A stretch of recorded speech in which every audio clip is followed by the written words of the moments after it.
This thing says we're streaming live, farmers. Well, hello world. Well, what am I listening to? The journey towards progress involves creating. Need to shut that off. Who was she?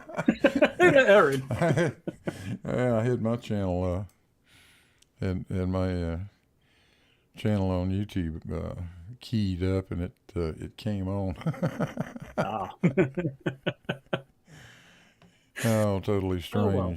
Yeah. So we were listening to the some advertisement, I suppose. Yeah.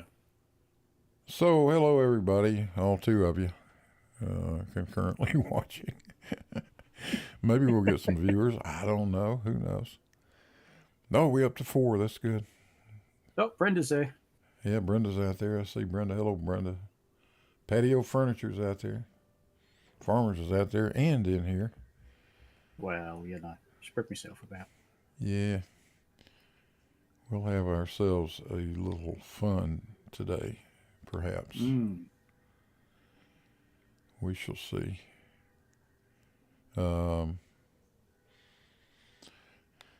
Yeah, so as Farmers and I were chatting before we went live here yesterday, I caught a little bit of Try Thinking stream where he's still going off on GPS and the Lake Pontchartrain measurements and generally misunderstanding or misrepresenting everything he can think of. So I thought it might be fun to go through that, just have a little bit of a breakdown.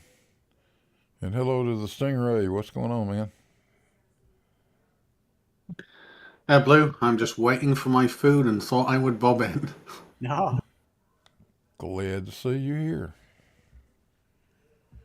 Yeah, we hope we're going to get some viewers. We're all the way up to 6 now. I don't know who else is streaming right now. Somebody probably. Let's have a look.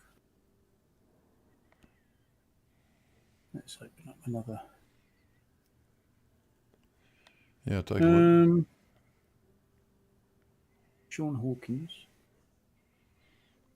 was, yeah, he's streaming. I think I think as they realise we're up to 9 now. I think as people realise you're going live, they'll come in. Yeah, it usually takes a few minutes. I was a little late getting the notice out there. Only put it up about an hour ago. Yeah. I don't know if everybody else's YouTube works the way mine does. Sometimes I get notifications and often I don't. It does seem to be frightfully random sometimes. Yeah, I don't get it. Mine just seems to do whatever it feels like doing. Yeah. But anyway. And Rob Barton's joined us too. Hello, Rob. Very good morning, or morning here, afternoon there. Good evening. Yeah, we're mid-afternoon here. You guys are mid-evening, I guess. I know Farmers is. Yeah, it's just gone 8 o'clock in the evening here. Yeah. And 7 o'clock in the morning here. Good old time zones. Yeah, where are you? I forget, Rob. Where are you? New Zealand. Oh, okay, yes. All right. Yeah, on the South Island. That's right. So you're in tomorrow then? Yes, we are. Yes, it's Wednesday here. Yep. Yeah, I ain't quite made it to Wednesday yet. Yeah, I see Genesis out there. So we got Sweden represented too. What's that? Oh no, I just wondered who you're talking to. Johnny Ragadoo. Hey, Johnny.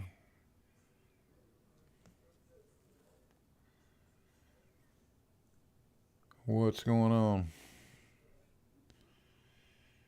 And you guys let me know how the audio is out there. Everybody hearing everything okay? Sounds just fine. Yeah, somebody out in the chat can chime in. Yeah. Brenda's out there. It always sounds fine in Discord, but it's always a question of how it translates across the YouTube world. Yeah, Blue. I think I think you're coming across a bit kind of like deep and bassy. So if you can fix that. Not without squeezing something, which I don't want to do. Quick, get some helium. Yeah, I'm afraid Deep and Basie just hangs around with me for some reason. Jennison says audio is fine. All good on YouTube. From Jogsy. What's going on? Hey, we got 12 people now. Wow. Enough for a party. Yeah, absolutely. There's Room Fondle. They're trickling in. A little here, a little there. Any amazing derp going on out there that we're unaware of? I don't know. I have to rely on watching debunker videos because I very rarely watch the source material because it just drives me bonkers. You can't afford to lose the brain cells. Exactly. And annoyingly, about the only one I dip my toe into every now and then is Bev's. Because quite often I'll be sitting there watching the telly and I'll just sort of jump in on my phone and listen to 30 seconds and go, no, just the same old shite. Because it doesn't matter what day you listen, it doesn't matter what the supposed theme of the stream is, it's just the same old bollocks. The same old catchphrases, the same deliberately misunderstanding things. We got to help them think of some new ways to screw up our model. I mean, I'm serious. They're slacking. I haven't heard them come up with anything new in a while. Shout out Anamorphic Mind and Mr. Malord out there. Yeah, I listened to a bit of Chemo today, doing his usual routine. And it is a routine, isn't it? Yeah, absolutely. Yeah. My Cavendish proved nothing. Well, of course. Everybody knows it doesn't work in a vacuum. No one's ever seen it work in a vacuum. Except all those people who have. Yeah. Including Chemo. Chemo's seen it work in a vacuum, but... Yeah, Chemo actually saw it work. BioDuel did it. And yep. The only way Chemo ducks out of it is by denying that the laser was a valid way of observing movement. Yeah. Now, how do you figure that? I mean, the damn mirror is mounted on the torsion balance. Exactly. The laser can't move unless the torsion balance moves. Unbelievable. But that's his standard routine. Yeah, he basically ignores anything he doesn't like, lies about it. I mean, that's all I've ever heard him do. Yep. Yep, pretty much.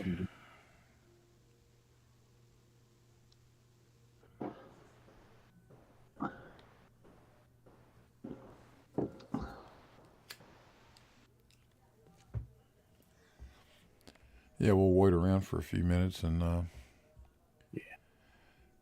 see if anybody else shows up. And then I've got, let's see how long this thing is. About 25 minutes of video I copied off of Try Thinking's channel yesterday, where they're still pitching fits and going crazy over the idea that Jesse Kozlowski actually measured the curvature of that bridge over Lake Pontchartrain. And I Yes. cannot, for the life of me, figure out how they deny that. Well, they just have to, because unfortunately for them, the method he used for measuring it wasn't optical. Yeah, when you use an And- optical method, they deny it because it's got refraction and distortion in it. That's and then right. when you use a method that's not optical, they deny that because it isn't optical. Yeah. It's because in their mind they have no legitimate argument against it, so therefore it can't be valid because reasons. GPS, or where did you get your GPS signals from? Well, satellites in space. But space is fake. Satellites aren't real. It's this whole circular spiral of idiocy. Yep. Hello, Ace Fox One out there in the It's really chat. hard to fight a circular. It's actually quite hard to fight a circular argument because they just insert rubbish at any point of the circle, don't they? And it just goes around and around. Yeah, and they've been doing that for years. It's just the same old nonsense. I mean, and if anything that they don't like, anything that demolishes their belief, it has to be fake. It has to be CGI. It has to be, demonstrably scientifically impossible. Although the idiot who keeps saying that doesn't actually demonstrate it in any way. He just keeps stating it, which is worth about as much as the paper it's not printed on. And it's just straightforward denial of Right. reality. And how do you argue against that? You argue against it by switching to their side and coming up with some tests to measure and prove flatness. There are literally thousands of things that could be done. But none of them show flatness. Well, we don't know. One of them might. You just need to search hard enough. But they're not actually interested in the results. All they want to do is talk about it. Now, they actually didn't want to go out and do any tests because those tests they'll shoot themselves in the foot. So they're not going to do that. Because look at the ones who have gone out and done tests. Thanks, Bob. Have you guys seen Wolfie's latest video? I think he only released it a couple of hours ago. It was really cool. I did, showing yes. Yes, seeing how I've the HUD watched that. works and explaining all the symbology on the HUD, and I made a comment that they will deny it because they're supporting a con that's just going around and around and around, and they've got nothing else, have they? Yeah, I'm sure Nick Phuket Word will no doubt do a reply to that and tell him where he's wrong and he's misunderstanding how the HUD works, and because he's done that bit. I think it was Phuket that did that before, tried to explain to Wolfie that he got it wrong. You're explaining to a professional commercial pilot that he doesn't know how his own HUD system works. Yeah, Phuket gets everything wrong. Always does. Hello, Yes. Judy Bassett. He's No, flying an $80 million aircraft. They're not just going to let anybody loose on that bit of kit unless they know what they're doing. Correct. not normally. No. Not normally. You actually have to be a pretty decent pilot to get a job flying one of those.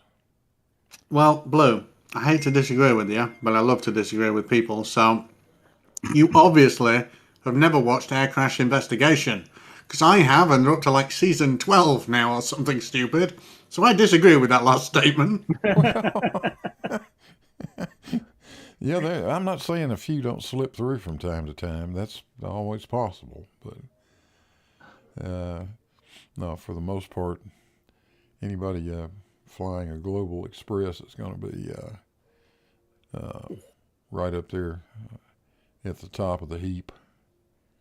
Now, some clown flying a Cessna, yeah, they'll do all kinds of silly things. In fact, I often described my job as a flight instructor years ago was not my mission was not to try to teach them how to fly. It was to prevent them from killing me. And they would try from time to time. I like that. I don't know where all those suicidal people come from. Quite a mess. Yeah, I haven't. I saw the notification for Wolfie's video, and I just haven't had time to look at it. I'll be. It'll be great to have a look at that. Yeah. Man, I love that airplane. I'd give anything to get up in the front seat of that thing. Not that 29. That would just be amazing. Yes. No doubt about it.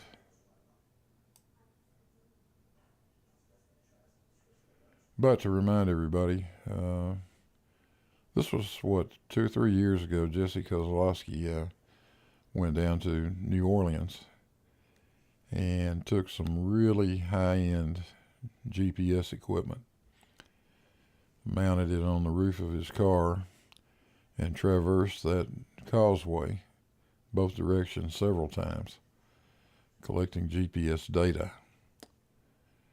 And with the type of GPS he was using, it's extremely accurate. You've got real-time kinematic correction for to fine-tune the actual position of that antenna, and it's within centimeters. Absolutely amazing stuff. And most everybody, I think by now, has probably seen one of the videos that either Jesse did or I've done or other people have done. And it's undeniable. That causeway has about a 90-foot sagitta right there in the center of it. Earth curvature is really, really obvious. Mm. Still, the flat earthers deny that that's what it really shows. Now, forgetting the fact that it actually does show the correct elevation above the lake level as a final GPS elevation. But that's only after the ellipsoid and the geoid have been applied to the measurements. So my question for Flat Earth is, how the hell does it do that? How do you explain that we have to remove the ellipsoid, or that we have to take into account the ellipsoid and the geoid to get those true elevations, which are absolutely measurable down to the level of the lake? How can you do that? And the Earth not be an ellipsoid? It's just not possible. But listening to our friends over at Try Thinking yesterday,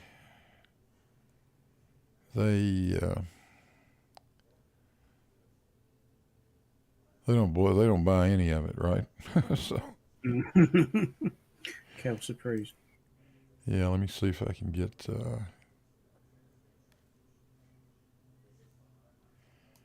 my screen shared over here in Discord. Hopefully you guys are seeing that. Give that a go. Yes. We got you. And so with that all queued up, let's listen to a little bit of this, and then we can stop and talk about it. Let's see if we've got audio from all the right directions here.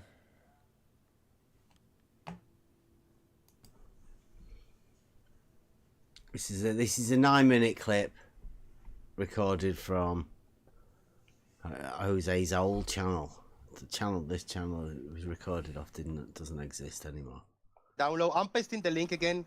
He dropped, but he's gonna rejoin now, so he's listening. Well, it's a question for Jesse. I just want to know: is the level a drop from the horizontal, a measurable drop from horizontal? Let him dance. There you go.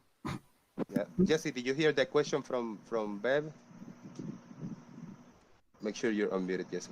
When you join, is muted. Ask again. Try thinking here. Jesse should be Yeah, listening. go ahead. Sorry, I was on mute and I just came back in. Right, Jesse. You said the level is not horizontal. So, is the level No, a I didn't. measurable drop from the horizontal? I did not say that the level is not horizontal. Right, there you go. Statement one. Jesse Kozlowski did not say that the level is not horizontal. Strange thing to claim that, isn't it? Blue's been doing loads of streams live where he's saying it is. You say that it was, though? I say that it is. He says that it is. Yeah, it's not. But Says listen, he didn't say that it wasn't. But yeah, did yeah. He say that Listen to what he's going to say now. After just saying that, talk about double talk. He's never said that it wasn't. I said horizontal and level are coincident with each other at one point only. And that's what Jesse said. Horizontal and level are only coincident at one point. Jesse's been around Bev long enough to know what a pedantic little shit ass he is. And Jesse was being very careful to be very precise in what he was saying. And that somehow or the other irritates Bev, I guess. I don't know. What do you think, Farmers? No, I think you're right, because most of what Bev is trying to do, it's wordplay, it's misinterpretation. You know, he'll listen to somebody's explanation, he'll twist it around and say, oh, so you're saying this. No, that's not what he said at all. You know that's not what he said. It's word games. They seem to thrive on these word games. And obviously, Jesse knows exactly what Bev is like. And I heard Bev saying a while back, oh, Jesse doesn't seem to be around anymore. Maybe he's scared. No, maybe he's just fed up with your shit. Because he knows how futile it is trying to argue with you. Yeah, I talked to Jesse yesterday, as a matter of fact. All right. He's just had enough of flat Earth. He doesn't want to deal with it anymore. I don't blame him. No, I don't either. I don't blame him one bit. He'll get asked, or he'll get asked all these different questions, and he'll give his replies, and it will get twisted, and it will get turned around and misrepresented, misinterpreted. I mean, basically, they just lie. I mean, what Jesse said there is perfectly right. Level and horizontal, it's a point. Yeah. And I'm sure now, I mean, I haven't listened to this, but I'm sure now that Bev will somehow twist that around or just basically lie about what he's just said. Yeah, well, he's about to. Let's give a listen. That's at the plumb line where the observer is. Yeah, I heard The that. level surface drops down from the horizontal plane at a rate of 8 inches times the distance in miles squared. See, there you go. It drops away from it. It's coincidence at one point. Yeah, that's what we've been telling you, Bev. You twat. That's what I was going to say. He said level and horizontal is a coincidence at one point. Yeah. Yeah. Oh, that's an interesting way to put it. He's making stuff up. Well, when I say level is horizontal, and they say that means flat Earth, and Jesse says it's coincidence at the point where the plumb bob is, what he means to say it would be that everywhere you hold a plumb bob, that's where flat Earth is. No. So you could carry that around with you. So everywhere where you are, that's where flat Earth is, to Jesse Kozlowski at least. He just imagines that the water level drops away from the horizontal. That's not what he said at all. Does that mean you only need a plumb bob Jesse's a surveyor, really, to create a magical bullshit illusion that creates insanity in your own mind? Is that what you just said? So he is invoking tangent line or tangent plane to supposed spherical surface. I think so, yeah. That he's doing explicitly. Yeah. Yeah, it's a model dictates, right? This is the model affliction that people have. Because they can't have level being horizontal. They just cannot have it. Goes against everything that they do. It's like blasphemous to even consider it.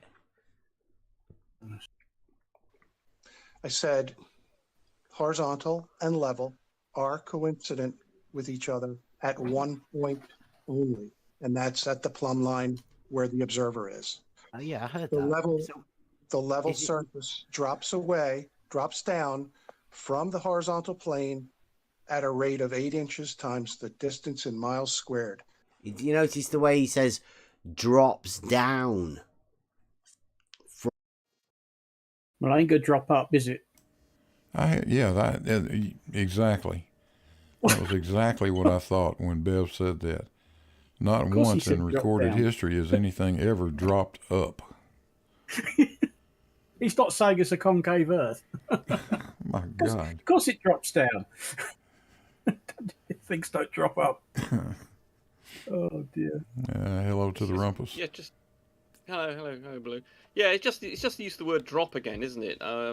It's a distance. I mean, if we want to, we could use what I think you were suggesting, Blue and George, is that you could say it's a distance between the horizontal and the surface of the Earth. If you want to, if you don't want to use the word drop, it is just a distance. We just because it's got the word drop, so going up and down is not really relevant. It's just a distance between a line and a curve.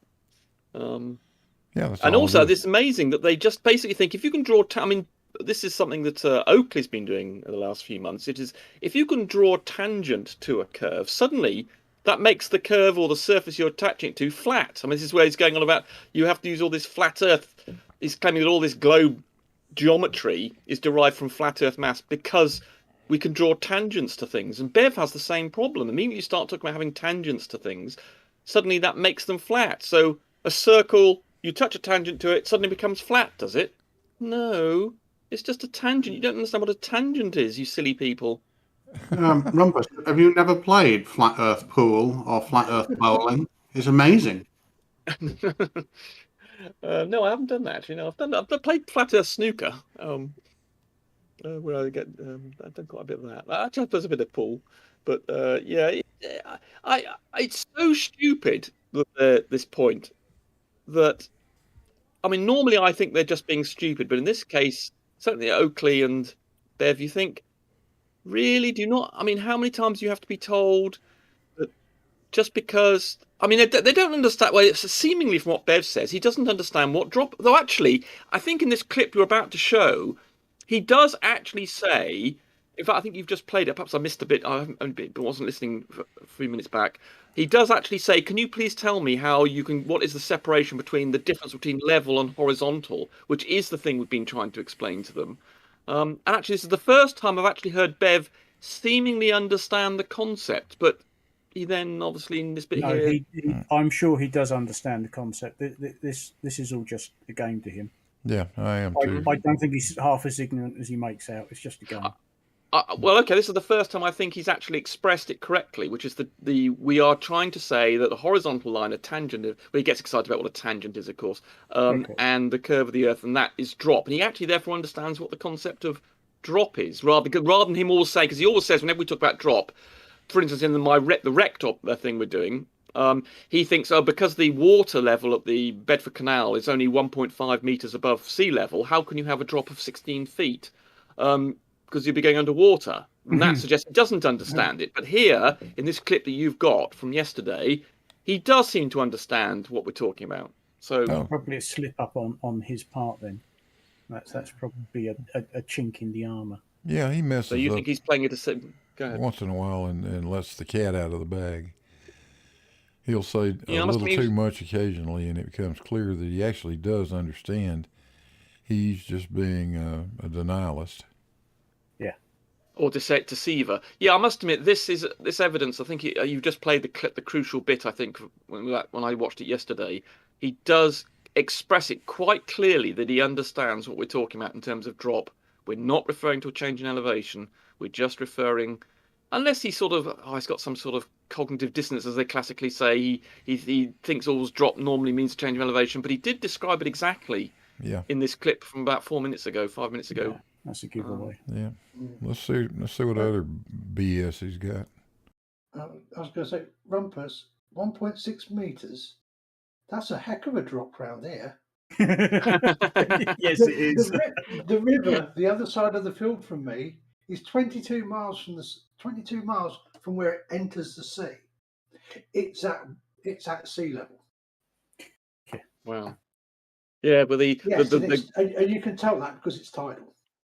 Right. I mean, this old Bedford River, which is what's the thing we're doing wrecked along, as Bev has shown many times, there's a marker of the height level, and it gives you the height against mean sea level, and it shows that the water in that old Bedford River is only, I think it's 1.5 or 1.25 meters above sea level. So yeah, that's and that. But I mean, the way he explained that about 2 months ago, he went on and on about this. How on earth can you have a drop of 16, 17 feet if you've got that? I mean, unless you think he really is playing a deceiving game, where here he understands it. I think there's something mentally wrong with him. I think sometimes he does remember what's been to it. Perhaps he sort of tries to forget. It's something, it's a flat Earth reset. They do understand it briefly, as they just seem to do with this Jesse chat, and then perhaps they sort of erase it from their memory, their understanding, and then go back to their default state. I don't know. No, he absolutely understands it. He's just being a deceiver. That's all. Let's listen to. Why do you think he has two water levels that sort of intersect, and why do you think they're so short? Yeah. He knows what he's doing. Yeah. Here we go. I don't think he makes so many stupid mistakes. I mean, I know this is where Div Blue and I differ, and obviously your farmers, you tend to take a more cynical approach. I still think there's something else going on in his head. I think sometimes he does sort of absorb it. He obviously, perhaps when he spoke this chat with Jesse, I mean, it's from something he did on Jose's about a year or more ago. Perhaps he briefly did understand the concept, but I think he may have forgotten it or misunderstood. Yeah. From the horizon drops down. So this water level is dropping from tangent horizontal plane. That's the way I understand what he said. Yeah, according to Jesse, it's a must-do situation, and the point where level and horizontal are coincident to Jesse is where the plumb bob is, i.e. wherever you are dropping away. Now, at this coincidence, do they say, hey, level, hey, horizontal? Yeah. See you at the next coincidence. Well, I think, like paper says, this is it's the tangent point where he imagines level and horizontal are coincident. Right. Yeah. But it assumes that the horizontal is, or maybe straight line, but this level is curved line. Yeah, circle. Has to be. Oh, well. If it drops it times distance in miles squared.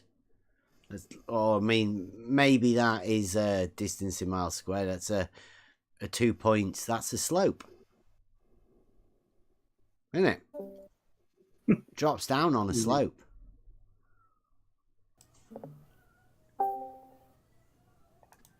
Yeah, and just as quickly as he seems to understand it, he makes a statement like that. Yeah. Yeah. So this is why I think he doesn't understand it. No, I know, it's confusing. I think I'm still convinced he does. This is all. I think this is carefully thought out. Or not so carefully. Yeah, I mean, you think he's not so carefully because he's given the game away that he does understand. You think he's given the game away sometimes, and he thinks, "All right, God, I better misunderstand, deliberately misrepresent it now." If you're deliberately doing this, if you're deliberately setting out to misrepresent and misunderstand, and doing it as long as he has, I'm sorry. The law of averages says that every now and then you're going to slip up. Definitely, that's what I'd agree with you. If you're devoting your life to telling a lie, at some point you're going to slip up. Yeah. Yeah, several times. Just a minute ago, he clearly understood what we think, how we believe horizontal is a tangent to the curve and coincident with level only at the point of tangency. He clearly understood that. Now he's trying to say that that level represents a change in elevation, which it obviously doesn't. I think there's also another issue about what does level actually mean. When we say something is level, say like a spirit level, I think you're basically saying you've always got to regard a level as requiring 2 points. So, for instance, one end of the level is level with the other end of the level when it's in its level state. Similarly, because when we talk about surveying books, they describe something being at the same level, but it has to be at the same level as something else. Right. So, I think we need to be very careful what we mean by level. So when we I think you've always got to have two things with level. And you've got to say this thing is level with this thing. And when you're talking about spirit level, you've got two ends of it, and they are level with one another when it's obviously in its level state. So when we say, when at the point of something, when it is level, it's showing horizontal at the point of the midpoint of the level, because the two ends would then be level. So the spirit level is then level when the two ends are level, and then we can say that represents the tangent to the horizontal at the midpoint of the spirit level. Yeah, and over the distance of a spirit level, it's you can't tell whether the bubble is in the center or at one end or the other. You would never be able to tell. So I think when we say something's level, I think you've got to remember that the definition of level is that something is level with something else. Two things have the same elevation. Yeah. And so the phrase that was just used, as not, I wouldn't. Well, we were just holding there.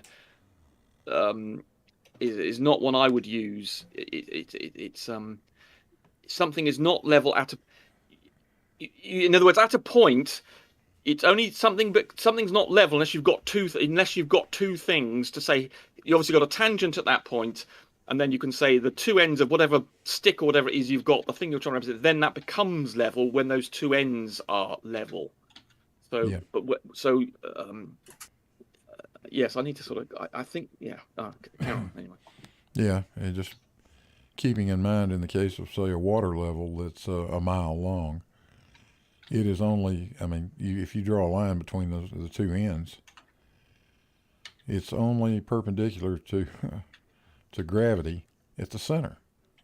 Correct. Nowhere else. Only there at the center. Exactly. Sorry to interrupt you, Blue, but yeah, that's the thing that particularly gets my goat is that he's used. I mentioned this before, so I'm going to repeat myself, boring everybody, but say it quickly. He keeps on saying that water levels determine horizontal, but it's horizontal, as you're saying, for the midpoint between the 2 points of the water level, and it's never used to do that. A water level is only to determine that one point is level with another point somewhere else. Exactly. You do not start drawing two lines between, because that means you need another instrument. You then need to look through an optical instrument to determine where these things are. So the water level by itself doesn't really define horizontal. You need another instrument to look through the 2 points of your water level, or look along it and then say, there's a horizontal, that's level. The water level's not designed to do that. It's just designed to say some point over here is at the same elevation as some point over there. Yeah. Need another instrument or something like a GPS system. Yeah. That can give it to you. Anyway. We'll listen to some more derp. How many times? Measurable, right? My question is, how many times? Oh, yeah, it's measurable. It was derived. See, oh, yeah, it's measurable. I do that back again. That's one of the best things. I like to throw that in. Is it measurable? Because it has to be in reality, right? That's the check. Reality check. Distance in miles squared. How many times? Measurable, right? My question is, how many times? Oh, yeah, it's measurable. It was derived. That's all I wanted to confirm. It was derived. Is it measurable from the ground? Hold on, Brian. Measurable from the ground? Hold on, Brian. Try thinking. It's measurable. Yes, but he said it's derived. So he's very careful. Oh yeah, he's a wizard. He don't want to be caught on a blatant lie. Yeah. So he's using word it can be measured, and it is derived. He didn't say that he measures. He says that can be measured. And well, we've been asking for quite a while, and I've heard many people ask, particularly Rakia, SE. All we want is a method. a method Can I- from them to be able to measure this. Jesse says, "Oh yeah, it's measurable." How do we do it? How do you Can I imagine chip you in do here? it? Does anybody Because- know of any of these methods to measure the drop of the water level from horizontal? I don't know how many and this is times- of course what Recht is doing exactly this. Yes. He's saying Bev is quizzing. Is it measurable? Is it measurable? He keeps on asking. Well, that's exactly what Recht will be. Farmer's Boy and I and others will be measuring live. I still think you should have come up with a different acronym, but anyway. Oh well, it's a bit late now. What Recht. That's a good start, isn't it? It's Recht. Well, yeah, it rolls off the tongue. I know. It could be worse. It could be worse. But, I mean, how many times have they been told how surveyors do this? Yeah, I mean, the fact he's asking that, but at least he's asking the right question. See, there he does seem to understand. See, there he's demonstrating he does understand what's going on, what people are trying to show, and what Jesse was on about. And we can then say, right, we can show this, we can measure it. But he's quizzing, how would you do it, as though he doesn't understand how you would measure it. Well, of course, actually, you do need to go to quite a lot of effort, as Farmer's Boy and I are finding out, to do this, to actually measure this damn thing. It is a bit of a faff. Certainly, if you want to measure a nice chunky distance between these two, you need to go over sort of 6 miles or something. You know, if you want a nice 15 feet's worth of drop to show off that is really indisputable. But he's thinking it's still a sort of how this is an odd concept. He seems to be saying, how would you know this strange non-measurable thing is obviously how he perceives it, which again means he doesn't really understand. The way he's asking it does suggest it's a genuine problem he's having.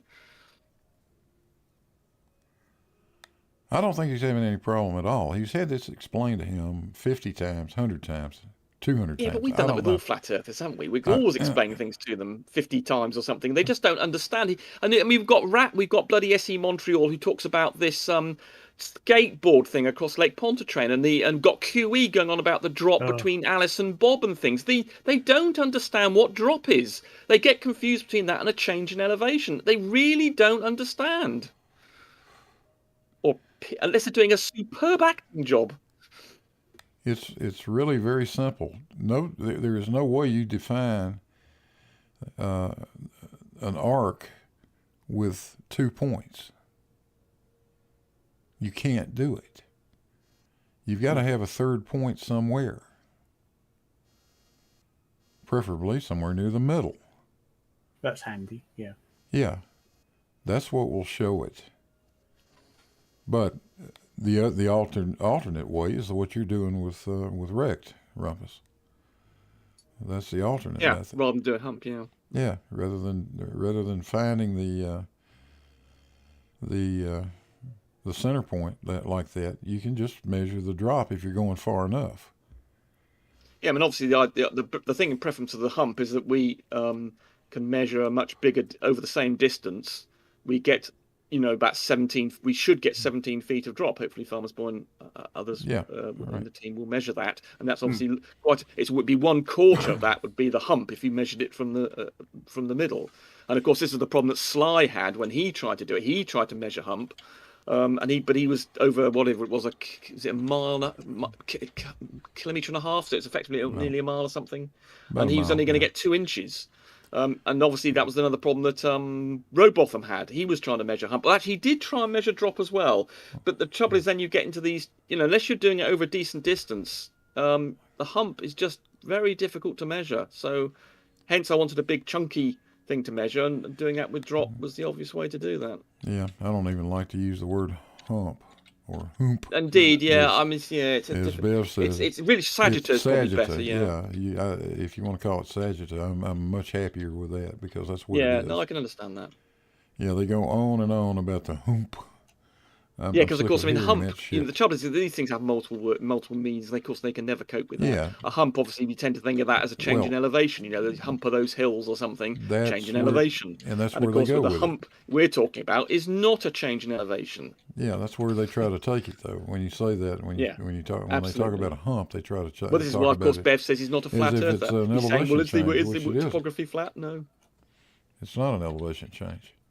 That's all level. Yep. All those points are level. same elevation. So, Yep. all right. I don't. But the trouble is, I'm going to get bloody SE Montreal. They don't understand what constant elevation is on the globe. They don't understand that that's curved.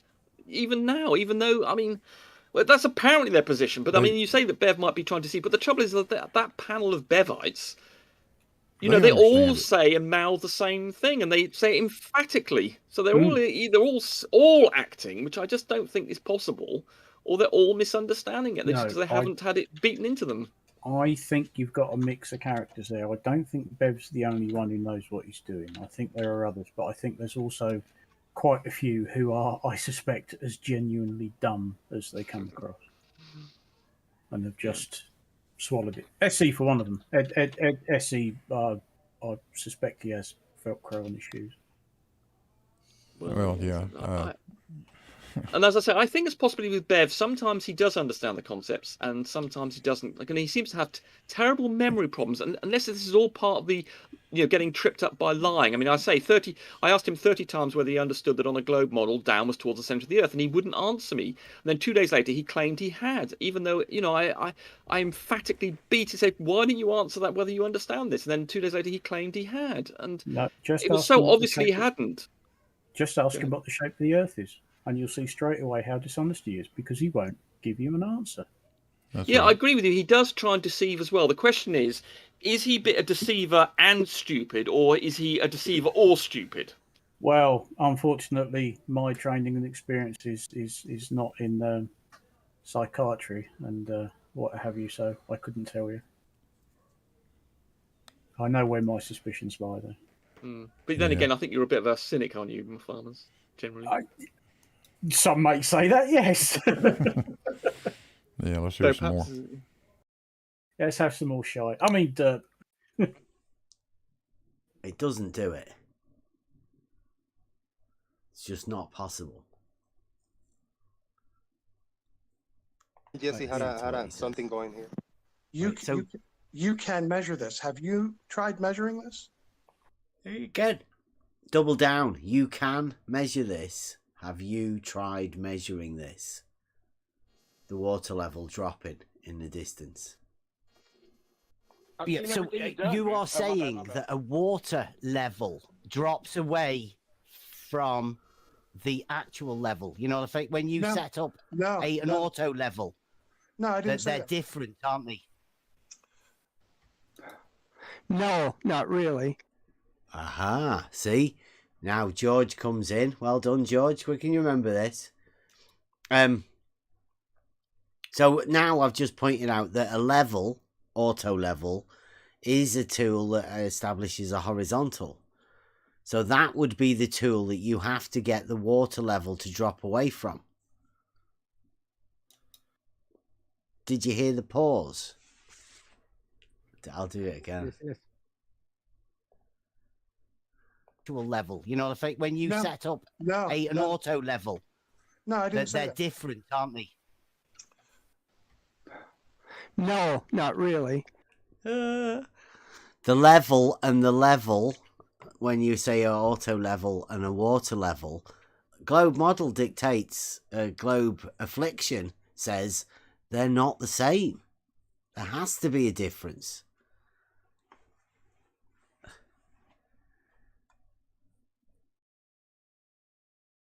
Well, let's do it to him. Notice the pause there. He clearly understands. There's no doubt about it. I think it's... He clearly understands. He just said it. On the globe model, they're not the same. That's right, Bev, they're not. Yes, sorry, that's the bit. Yeah, that was. Sorry, I was typing there, so I didn't quite. Yes, that's the bit. That's the phrase, actually, bit that I was. Yes, that's the bit that, in fact, I was thinking. I thought you'd been happened 5 minutes before I turned up. Yes, that could be the phrase I was looking for that suggested he did understand what was going on. Yeah. Yeah, he's just. Hey, Blue, he where just is says this? Where is this conversation from? When did this happen? This was on Jose's show. I don't know, probably a year ago. Oh, at least. okay. This is on this old channel. Yeah, so right. Yeah, but unless you got a copy of it, it's gone. Earth is the reason we're talking about now is that Bev was discussing this last night on his channel what happened to him a year or so ago on Jose's channel when talking to Jesse. Okay. Yeah, Bev is remains butthurt over the Lake Pontchartrain, and is still trying to do what he can do. It's going to get a lot worse as we go on. I think the entire flat earth community is still butthurt over that. Yeah. Yeah, it's so crystal clear. I mean, absolutely crystal clear. They Can't don't be understand what anything other than a ECF, curve. ECEF coordinates are, do they? I mean, don't forget, was it a month or so ago? He was thought that the Z coordinate in the ECF was elevation. Yeah. So it's sufficiently complicated, and they could get confused and then dismiss it all because it's all. I mean, he a number of times, for instance, when he's been commenting on your commentary on the Jesse thing, he just says, "What's going on? I don't understand. It's all confusing. It's all a mess. I don't understand," and therefore they can dismiss it. If they don't understand, this is the problem. They're shield of stupidity. If they don't understand something, they can then say it's wrong. And it's got sufficiently barely moderately complicated. It's sufficiently difficult for them to understand that they can then not understand it, and then that's the end of it. And from their mind, it doesn't work. I don't understand it, therefore it's either fake or it's Yeah, exactly. Yeah. Yeah, let's hear some more. Yeah, George, you did show us globe differential leveling. It was hilarious. You come back and show us again. With divergent plumb lines, yes? Well, they have to, right? That's the driving factor here. Yes, it has to be proven experimentally. Where on Earth plumb lines are divergent? Well, not only that, a consequence of that is that horizontals have to intersect. But everybody knows that horizontals are parallel to the plane of the horizon, stating that horizontals are parallel to each other. It's an impossibility. It's a geometric impossibility, the globe model. Does anybody else So have an you echo? have to get around it, find some way to it's generate echoing a little bit, another yeah. geometry. It's the only way that this can happen. And they're no good at making geometries up. We did Imaginometry for them to help them out, give them a bit of an idea. They don't even seem to have a sense of humour about Imaginometries. And at that point, you say to yourself, all right, maybe he doesn't understand. Because quite clearly, if the thing is a sphere, it is not possible for those horizontals to do anything other than intersect. They are not This the is where he same. seems. Sorry, go ahead. That's the, that. I go back and forth kind of like you do, Rumpus. I mean, there's a minute there when I say, yeah, he knows what the hell he knows what he's doing. And then he says something totally stupid like that, and you think, oh, Jesus, God. Yeah, you see, this is why I think they don't understand what's going on. Because if you did understand what was going on, you want to present a good, misrepresentative, deceitful case, you wouldn't then say something utterly stupid, which makes you look utterly stupid. Because if you realise that you're saying something that's really stupid, you wouldn't say it. You'd stick to another script and be consistent and try and just keep the best bits that you could offer. But the fact they offer up such stupid comments like that just demonstrates that's what their thinking is. And he just happened to trip over and understand, a few minutes ago. He did for the first time. I've never heard him express it quite as well as that for him. That I think that they just tripped over that, and then he's got a wandering mind that sort of moves in and out of understanding. Yeah, I mean... Hey, Blue, does anybody else have a really bad echo whenever you play the video? Yeah, Blue, how are you pumping this? How are you pumping your YouTube thing into Discord? Or does someone else have their mic open while the video's playing? No, I think it's Blue's. I think it's the way Blue's pumping it in. If you mute the audio coming from the stream as Blue plays it, then you can hear it coming through Blue's audio as if he's speaking. That will stop it doing the double echo for you. Yeah, but I'm only listening to it through Discord. No. When you watch the Discord stream, Discord is pumping the audio. Discord is putting audio through, yeah. But Blue Okay. is also putting the audio through as if he's speaking over it, so it's coming through twice with an ever so slight Oh, delay. got it. Okay. So if you mute the audio on the video, you will hear it fine. Can you Got do it. that separately from muting Blue? How do you? Because I'm also watching a stream on Oh, right, you don't Discord, want to do so that. let me close that. Oh, you don't want Yeah, to do that. Yes, okay. that's definitely going to cause you problems. Yeah, that'll do. That'll cause all kinds of Okay. issues. Yeah. Sorry, how can you mute the Blue's stream without muting Blue? Sorry, that Alan. No. You don't have to watch the stream because you're gonna hear the audio from the stream. I get it now.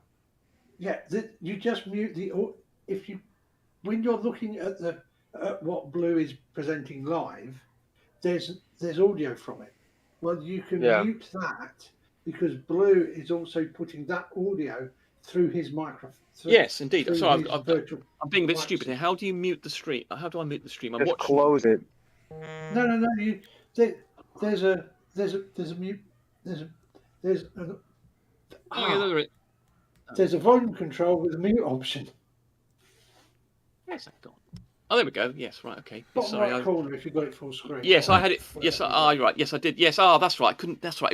It was against the background. I couldn't see that. Yes, that icon. Yeah, Yeah. it Okay. gets a bit hard sometimes, but yeah, that's Yeah. where Found is. it. Thanks. Right. Okay. Yeah. Let's try a bit more. See if that fixed it. It's painful for them. It must be bad. An auto level. George, I was established asking at Jesse, 10. what are you doing? An auto level Are you speaking established. for Jesse, George? I can't join in. You can't either, man. George, let me talk to this man. Go ahead. George. Go ahead, Jesse. Yeah, see, George getting the shutdown there from Jesse. But it was interesting that George seemed that he had to come and stick up for Jesse there. Almost as though George seems to think he's the leading figure here when they're talking to Jesse. I think that you have cornered him, Jesse, and he was helping. Yeah. It's been called out, right? Like Rakir says, you work these people out and then you call their bluff. And Jesse's not a real surveyor. Playing a part of a surveyor for the Globe team. Oh dear.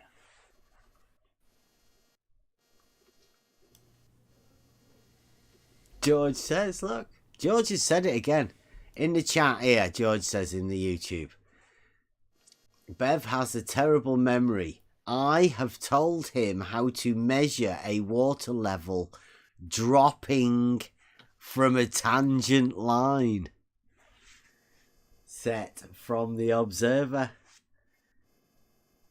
If the observer has an eye line, George, how can you possibly have a tangent? You can't have a tangent that doesn't touch a surface.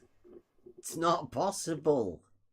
You're just imagining a circle that isn't there. This drives me mad. That Crazy comment. old fool.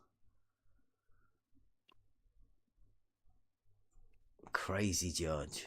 Thanks. It's only 2 Okay, minutes. so how many more times must I explain this to you? I've explained this to you on Twitter, on YouTube, and now we're here in person finally talking to each other. Yeah. How many more times? You're saying that level no, just drops tell from me the that. horizontal. My A level question is a to you- tool that How about letting establishes him a talk? horizontal. My question to you, this is my question. How many more times do you want me to repeat this same answer? answer. Give a straight answer. All right, Brian, I'm gonna have to lose you from the call. Only Try Thinking and Jesse Kozlowski are the only two persons should be heard right now. That's my question to you, is how many more times do you want me to repeat the identical answer I've been giving you? I don't know. Is this months now since you started following me on Twitter? And Okay, well, you pestered can me I with- go? Right, so hear what he's doing. He's doing what George is doing. Saying that they've said it, but they haven't, because you cannot measure a drop of the water level. That's how water flows.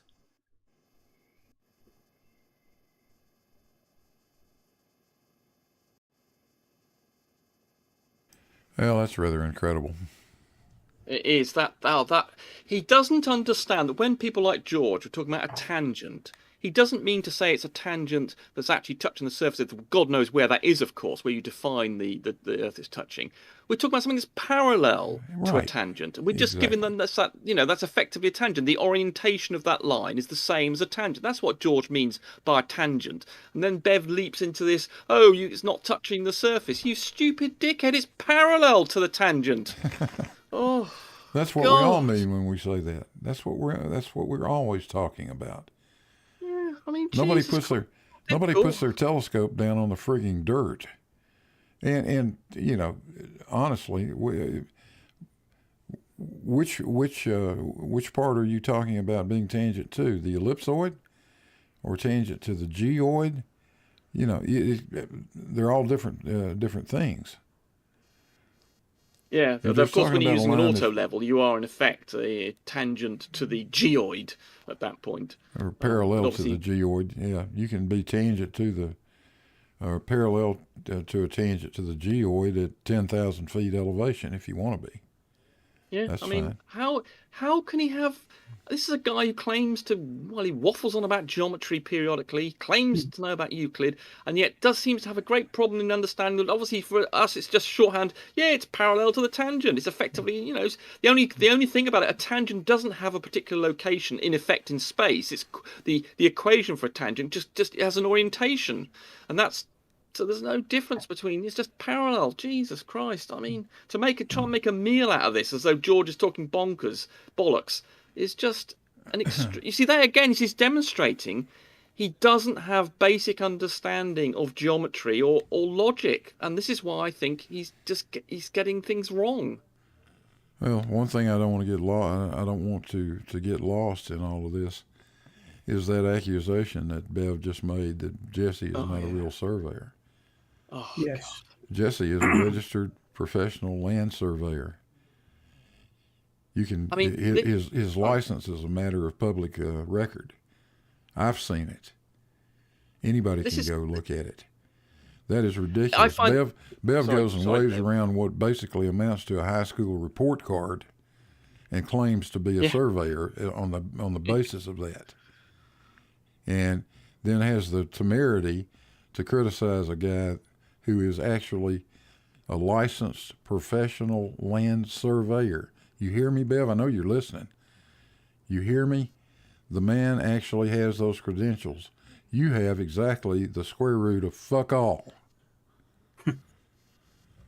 Yeah. All right, that's my But this is classic, though, isn't it? They're very keen flatties to. I think it's because they're basically conspiracy theorists that everybody's a liar, and they think, and I think often they are liars as well. I mean, I don't like to accuse people of being liars, but only when they've got absolute overwhelming evidence. But they're projecting. There are people like Riley and co. Anybody who runs around accusing other people of lying or not being. Having the qualifications they claim to have. Invariably, those are the people who are lying and don't have the qualifications. Yep. Most of us tend to say, well, we'll accept what people are saying unless we've got good evidence to the contrary. But these people are, because they're conspiracy theorists, they think the whole of society is lying to them. And I think they tend to be inclined to be fibbers as well, that they therefore accuse other people of being liars. And I mean, there's again a demonstration of stupidity, because as you say, there's a matter of public record that he's a surveyor, and to accuse someone of not being a surveyor when they so obviously are is a really stupid thing to do, as well as obnoxious. Yep, exactly. I mean, it's a complete get. Yeah, I mean, there was something they claim that people aren't engineers, and what was it? They claim the main surveyor isn't a surveyor as well. And he says he refuses to use the word main surveyor because he doesn't believe he's a surveyor. Yeah, because he things he calls said. calls him the bloke from Maine or something, doesn't he? He refuses to actually put the word surveyor next to his name. I think he's going to do this that is a guy who's in here in a minute. I think he's going to do that again. Yeah, and then this is a guy who we've seen videos of playing around with incredibly expensive equipment. He's clearly a surveyor, but of course the way that Bev gets confused, he says he's an embarrassment, I think, to surveyors, and therefore because he thinks the way surveying particularly works, and of course he hasn't got a surveying book, and therefore he thinks that anyone who disagrees with him can't possibly be a surveyor because he hasn't read a surveying book. He doesn't. I mean, Rakia has said that the things I've told him are in agreement with what surveying books say, which I find very odd. If he knows that's what surveying books say, and I'm saying the same thing, then what position can you have? You then, if other people are agreeing with that, and people are certified by the literature around their subject, and that's what they advocate, then they are surveyors as defined by the literature and the certification program for this discipline. You know, Very odd. You know, in my 45-year career, I managed to meet an awful lot of surveyors over that period of time on projects that we worked on. And I'll tell you one thing I've never seen an actual real surveyor do, and that's pull out a damn water level. Not a one of them has ever done that. In fact, I think if a surveyor pulled a water level out, I would be showing him how to get off my job site within 10 seconds. Yeah. That is absolute nuts. I've been in Damn water construction levels for are 30-something years, and I've seen lots of surveyors working on building sites. I've never seen one use a bloody water level. Yeah, lots of them probably don't even know what one is. Yeah. No, probably not. A water level is something that a concrete block mason or brick mason might know about. That's about it. Yeah. They're not used. That's not a surveying tool, for God's sakes.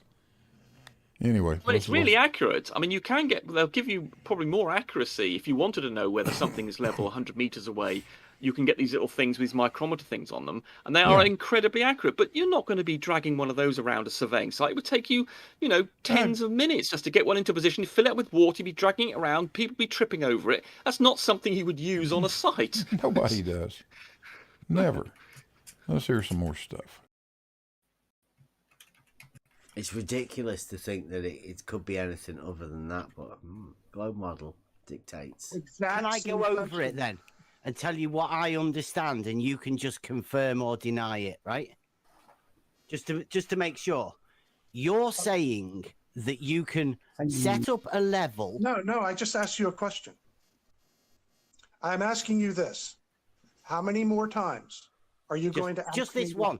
Just this one, Jesse. If you make it sure and let everybody know that you have definitely answered the question that I've asked, then that'll be the last time, Jesse. Promise. So this is it. Drum roll. This is it, right, Brian? What's your name? Do you know the question? Do you want me to repeat the question again? Yes, you're going to, but I wanted you to answer me that one question. How many more times? You're saying this is it. Right, yeah. If you answer the question this time properly and not obfuscate it. Have you seen my answers before? You've never really answered the question. That's why I keep having to ask to clarify, Jesse. All right, let's try it. Okay. Do you want me to give you the question then from full? Yeah, let's pretend it's the first time. Okay. I'm at the side of a canal and I have set up an auto level, right? That is establishing a horizontal line of view, right? Through the crosshairs. Correct. Right. And now I am at the side of a canal. Now that canal is water level. It is horizontal too, I say, but you say it drops away. Now, can you measure that drop of the water level away from the horizontal level of your auto level? Perfect. Let's try to, Jesse, address you without interruptions. Go ahead, Jesse. Here we go. Yes. That's it. Nice. Yes. I'll put it down. Yeah, it just says yes. No expansion on it. This is in front of Jose's on, a few people listening. So Jesse Kozlowski says you can set an auto level up and you can measure the drop of the water level from that point.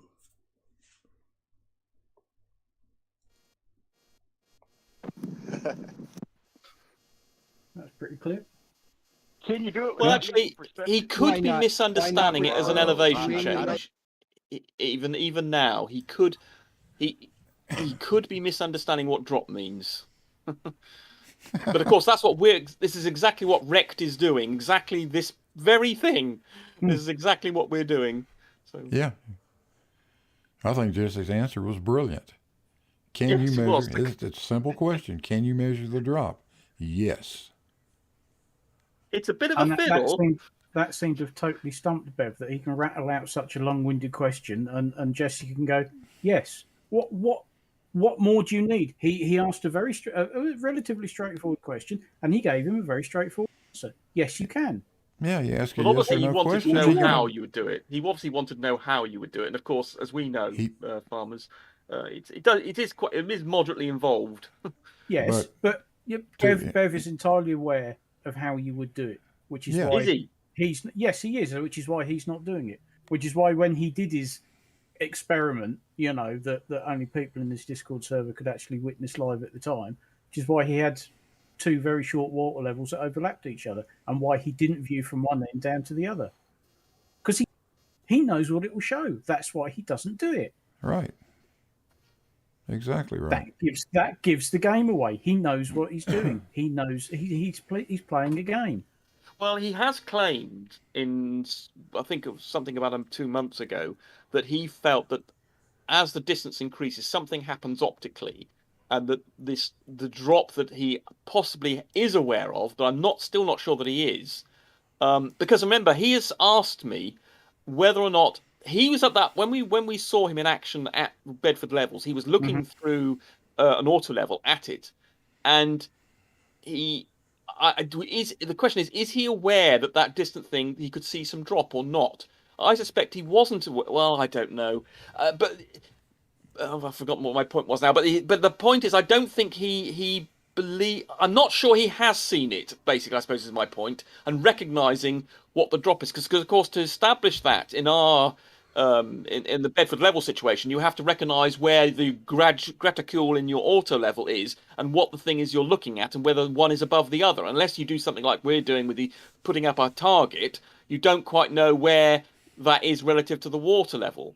But he is aware that the bridge and the distance is about the same height, so he should have been able to infer from that there was a drop there, but perhaps he's not just processing that far, or... Well, years ago, George Natchik showed me a 24-foot drop over 6 miles. Yep, indeed. George has done exactly very similar to what we're doing with Rect already. Yeah. Yeah, and I would remind Bev that his question was a yes or no question. He didn't say, and if you can, explain to me how you do it. So if that's what he was waiting on, he forgot to ask that part of the question. That's what he wanted, though. Although we can see that Jesse answered the question exactly. What Bev really wanted was, yes, and then how would you do it, is really what he was asking, even though he didn't actually ask that question. But he's an idiot, a moron, so of course he didn't ask the actual question that he wanted to ask in his head. Well, he was perfectly free to chime in and say, okay, then tell me how you do it. But he didn't do that. No. Yes, I think it might have stunned him a little bit just to get a yes. I think that may have... Yes, I think... Yeah, I think Jesse's answer was brilliant. It addressed the question. It was a good answer. Perfectly. Yep. Anyway, here's some more. From what time this video was that it? Was that it? I heard Brian, I heard George, but it was supposed to be Jesse and Bev, like sorting this out and sealing it up for the last time. So let's give him an extra minute.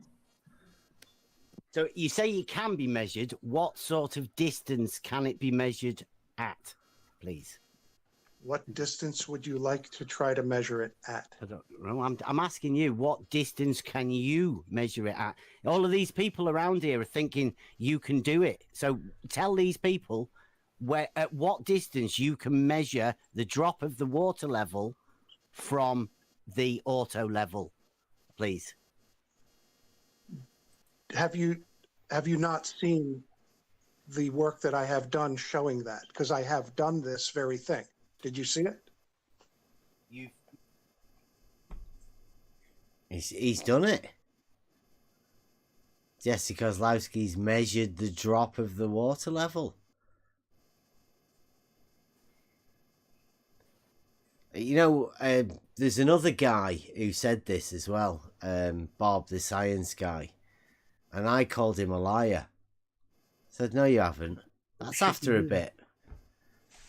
And to Jesse, but I mean, if I was to say the same thing to Jesse now, no, you haven't. You've not measured the drop of the water level. That's ridiculous. That would be flowing water, not in a canal.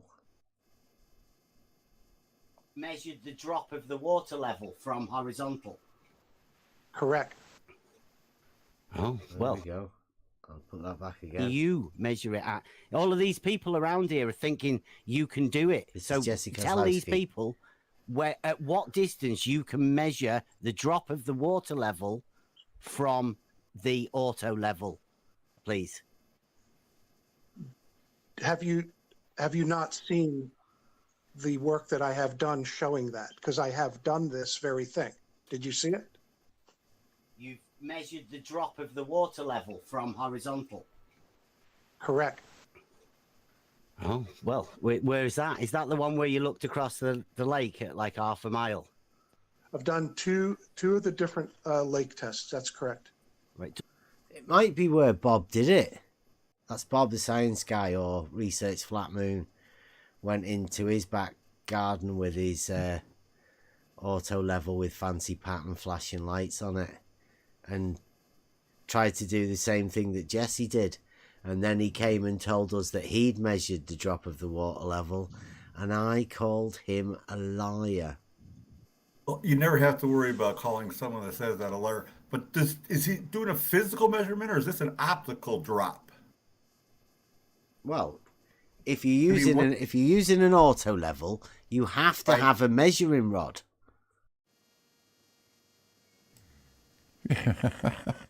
You have to have a measuring rod. Yeah, it doesn't count if you don't have a measuring rod. Oh, well. Because you see, I believe that the only thing he's ever done with surveying is to hold a measuring rod, and that's where he got a certificate from just holding a measuring rod in all sorts of weather. Yeah. Hello, hello, George. Hello, George. And you see, certificate, it's a grade report. No, it is a GCSE. It is actually a certificate for passing something. Damn it,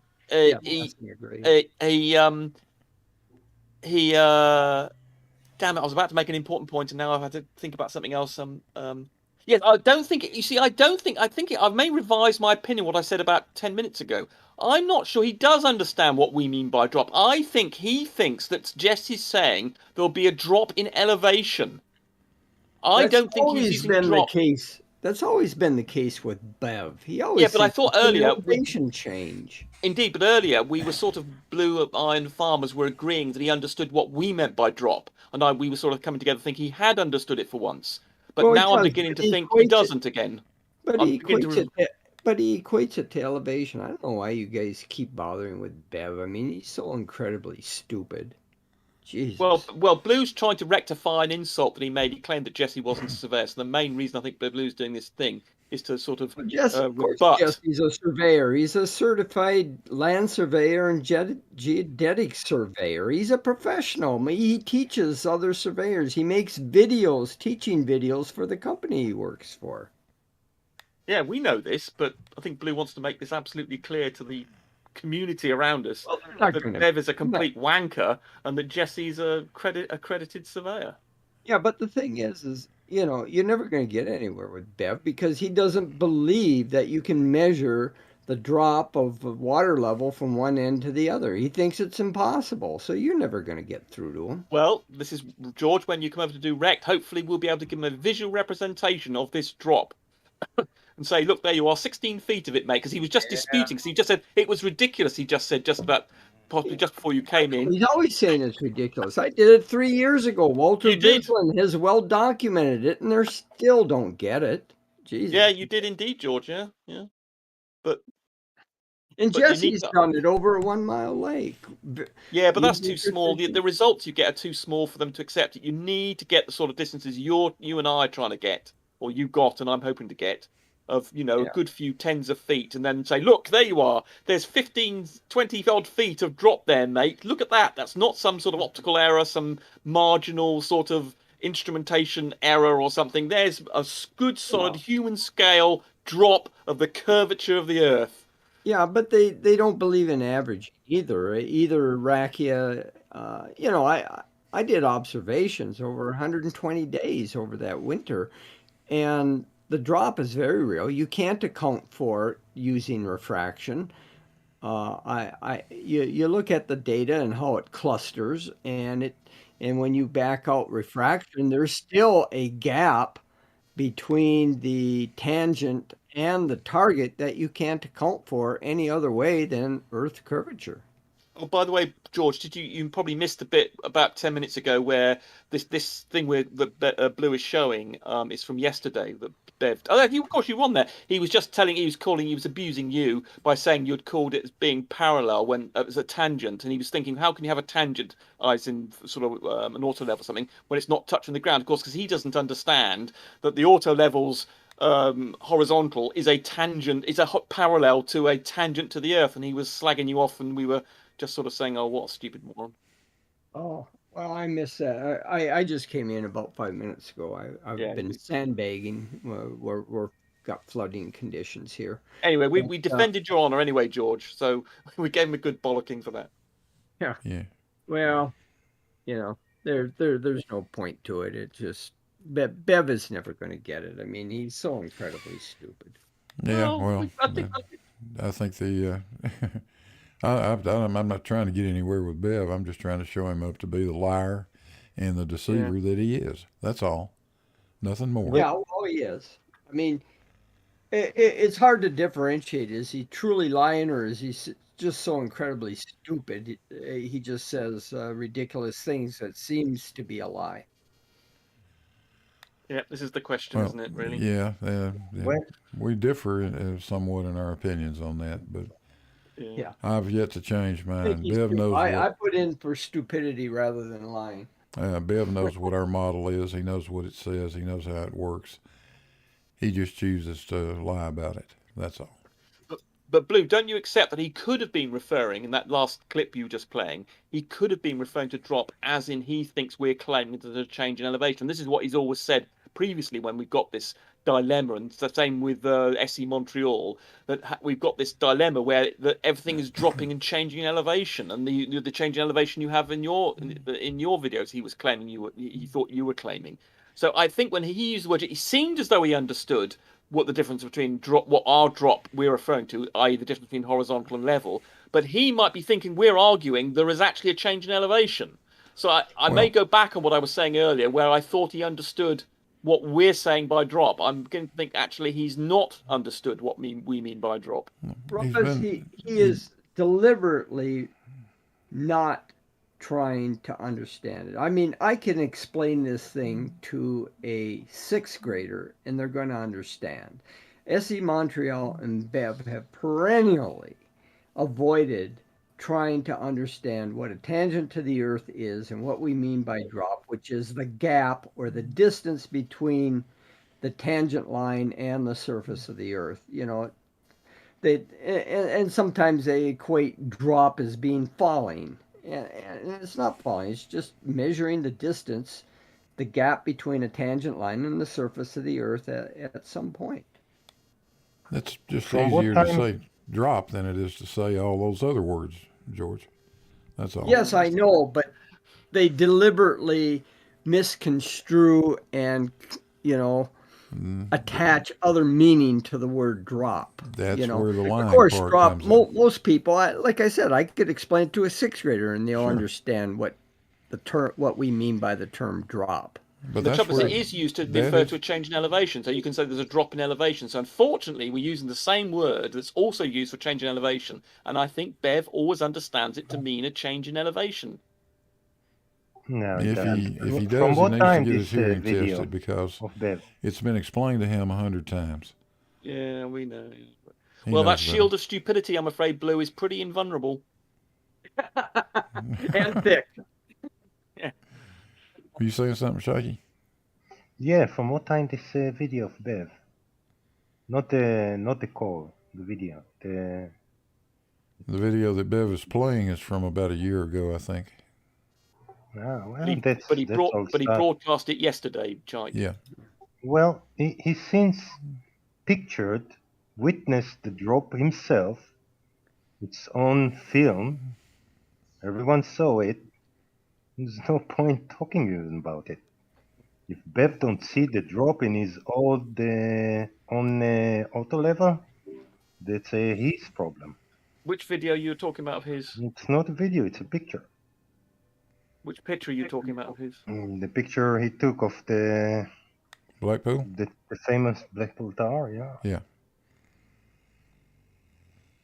That's right, I forgot about that. He did take a picture through his auto level of Blackpool, and his crosshairs are above Blackpool. You know, Rumpus, Bev's shield of stupidity is thicker than any bank vault. And more impressionable. But as I say, he came up with a theory about 2 months ago where he said that after a certain distance, that something happens to the optics or light or something as an attempt to justify. So he is obviously vaguely aware of this, as Chike says in that Blackpool thing. So he did offer some sort of excuse for why this happened, and he came up with some. I can't remember what his explanation was, but something. It wasn't quite refraction, he claimed, but it was something I didn't fully understand that he claimed was the cause of this this aberration, as far as he could see it. So I think he's got some other excuse for this drop that we obviously recognise as being a genuine optical, a geometric effect.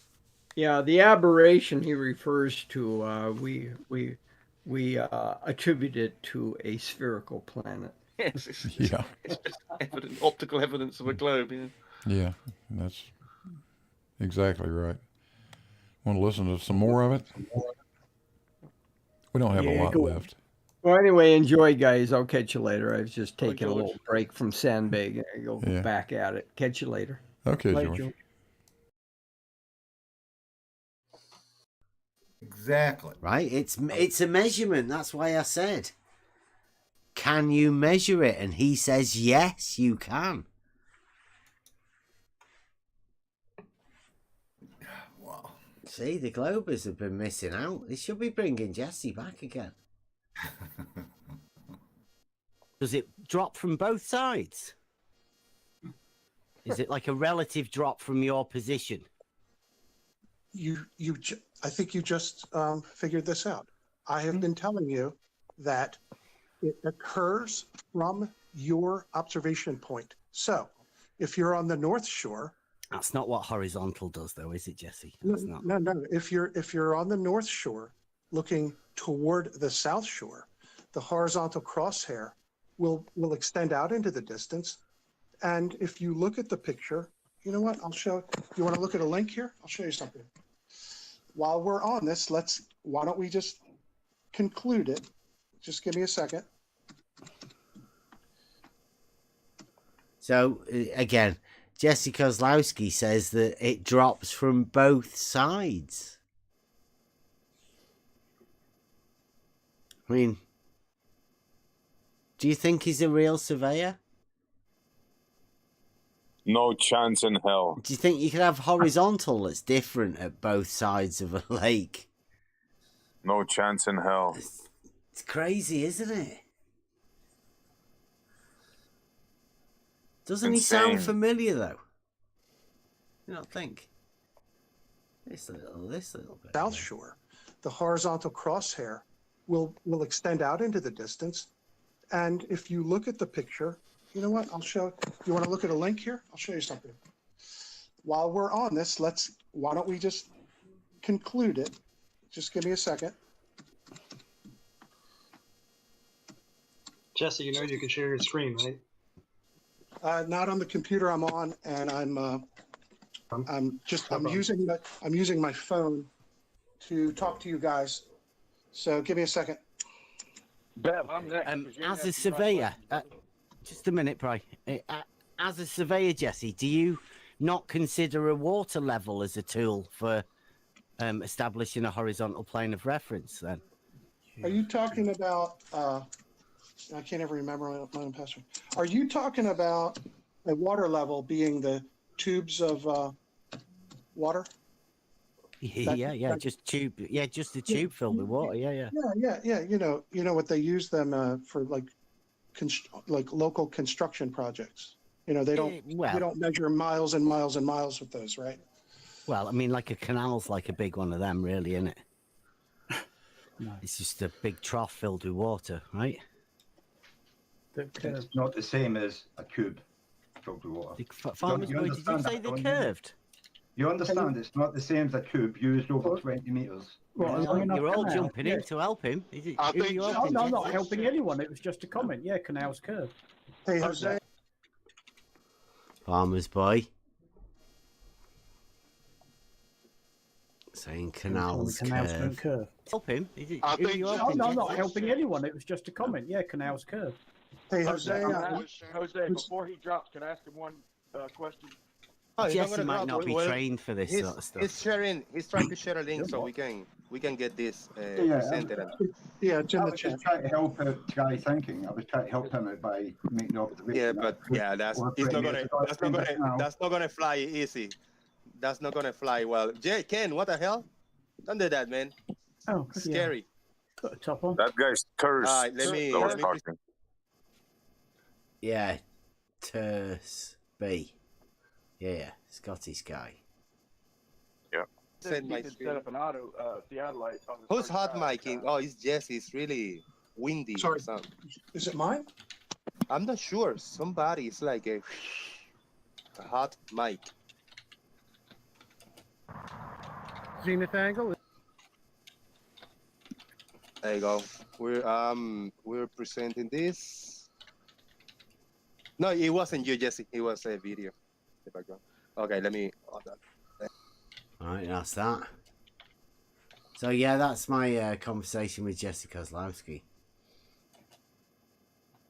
And that's pretty much all I captured yesterday. More than enough. Yeah. Yeah. About all I could stomach. Yeah. I mean, the nerve of these two guys to suggest that Jesse Kozlowski is not a surveyor. That's my cross so bad I couldn't stand it. I want to get a hold of him and have a word with him about that, but it wouldn't do any good. No, you're right. You typing, Alan? Sorry. Yeah, it is. It is incredibly cheeky, isn't it? I mean, just so disrespectful. But then, if you're remember, most of these people are conspiracy theorists. They believe the whole of society is lying to them. Yeah. So presumably, it comes as well as them being tending, as I say, fibbers anyway. That I believe that the world is lying to them. So obviously, they just throw around these accusations of lying very freely. Whereas the reasonable people, I think most people on this panel, all the people on this panel, we don't just accuse people lying just for like that. We have to have some evidence for it. We like to think that we just don't fling around such a serious accusation willy nilly. Well, quite. But I think you've touched on that because they're so ready to lie that everybody else must be lying too. Yeah. Yeah. You know, tarring everybody else with their brush. You know. I mean, Riley's the classic case. I mean, he accuses. You know, it takes a moment in a discussion for him to accuse someone of lying, and that's because he's been demonstrated. He's one of the few people that we've established, I believe, beyond all reasonable doubt, that he's a liar. I mean, he had that photograph of him measuring on the Isle of Man thing. He claimed he was only at 30 feet, and we've got a picture of him measuring it with 100-foot tape when he was there with Oakley and Co. Do you know what? Remember they discussed that on Steve McRae's channel. Yep. You were there, and Geo Stryber. Yep. And somebody posted that in Gem Panda's server earlier on, and actually clicked on it and watched some of it again because it had been. I think it was. How many years ago was that? 4 years ago, I think. Three and a bit. Yeah. And Oakley just spat his dummy out and rage quit, which is worth watching just for that. Yeah, Yep. I'd forgotten all about that, to be honest. But yeah. Yes, the last time he's ever participated in a free debate. Ever since he had that experience where he got beaten to death by me and Geo, he's never ever stepped in an area where he doesn't have a mute button, or he didn't. And the only other time is when he went to talk to Flat Earth Math. Was it a couple of months ago? And Flat Earth Math is much too nice to respond in kind. Oh. And what did he do? He accused Flat Earth Math of being a liar repeatedly. That's right. And Charles muted him. Yeah. And of course, he hated that. Oh no, he got a taste of his own medicine. He wouldn't shut up, so Charles muted him. Yeah, I think that's There's another reason. There's another reason that we know that Riley has trouble with with being honest. He's honestly challenged, and that's you don't give dogs liquid medicine. Oop, you've muted yourself. Yeah, you don't give dogs liquid medicine in their water. That's another thing that tells you about Riley's. He'll lie about anything. But he will. But as soon as you point out where he's wrong, you automatically are a liar. That's how it works. Yeah. As soon as you, because we all know Riley's a complete idiot and hasn't got the faintest idea what he's talking about. And as soon as you make that abundantly clear, and it only takes a few words, then you're a liar. You're an idiot. You don't know what you're on about. You're a liar. You're a liar. You know, because that is his form of defense. Yeah, oddly, he doesn't seem to know the difference between telling a lie and making an error. I mean, fortunately, I don't tend to make many errors, but he's accused other people who seem just clearly made an error, and then he immediately accuses them of being lying. It's almost as though anybody who's seen his dissertation, of course, realizes his grip on logic and English is very poor, and even though he claims to have had some law degree. I mean, even, you see, I'm not going to call him a liar on that regard, even though all the evidence that I've got suggests that he's not got a law degree. Anybody who had a law degree would be able to not write something that I could have written when I was 14. In fact, I would write better than 14 and didn't even spell check, and it was so grammatically appalling I cannot believe got through a law degree. But nonetheless, he said he's got a law degree. I don't have any evidence to the contrary, so I'm not going to accuse him of lying on that. But yes. But he just reaches for this. He doesn't know what a lie is. He doesn't know that it's saying something that's untrue with the intention to deceive. He just thinks that someone says something that's untrue, or he believes it to be untrue, that makes them a liar. Yeah. Like, it's really weird to be that stupid or that malicious or both or something. Could you imagine the trouble you'd be in if you hired a lawyer that couldn't compose a paragraph? Oh my God. Yeah. Of course, he's demonstrated his lawyering skill. I mean, every single time he's been engaged with the law, he's lost. I mean, he took up the position against Ranty. He took up that thing where he was found guilty of driving around his taxes or something without suitable insurance or something, and then he claimed that he was something or other to do with having a phone or something. Yeah, he didn't have the right license, but he claimed that as an owner of the company and as he was carrying company property, then he was exempt from that, and his company property was the company diary, and the company diary existed electronically on his phone. Yeah, that's right. I mean, his grip on understanding even simple logic. And every court case he has fought for represented either himself or somebody else, to my knowledge anyway, and I could be wrong, but every single case he has lost. Yeah, I mean, he told me when I was prepared to talk to him on Skype for 2 years ago, I said to him, although you might be morally correct in when Ranty said he was going to give all the money away in super chats to this that woman, and I said, although that morally Ranty's the case, there was no contract here, there was no law, there was no agreement between him and her or between him and any formal thing. So he's not. So I told Riley, you're going to lose this, and they then said to me, you don't know what contract law is. I said, no, I don't, but I know from basic logic that there was no contract involved, therefore you're going to lose. And he then said, no, I'm going to win. And then went off and then lost. Even from someone who's not a lawyer, I could just see from the logic of the argument that there was no way he was going to win. But he just, So in between accusing other people of lying... Riley is by far the stupidest person I've ever spoken to that is an adult. Yes. Really? Right. I think there are worse ones. What about Bran's I've logic? only ever spoken to him once, but What about Bran's logic? Man, I haven't spoken to Brian. Oh, I see. People you've spoken to. Okay, all right. Although I did have to spend 5 minutes explaining to Riley that the comment I made was basically calling him a wanker. Yes. Did you have to do it a letter at a time? Did you, or something?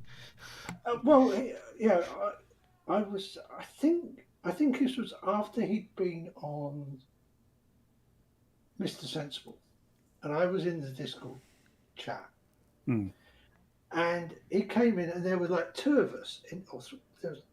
There was three of us in this voice chat, and he came in, and he said, "Right, who we got here?" And I just came back with 3 normal people and a wanker. And he didn't get it. No, of course he didn't. He's got there's something malicious about Riley, isn't there? Whereas I think Bev isn't quite as malicious.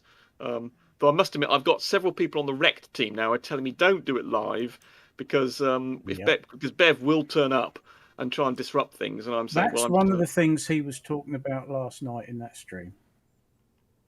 They will turn up as soon as they find out when we're doing it. They will turn up mob-handed, and they will be complete and utter pains in the arse. They'll get in the way.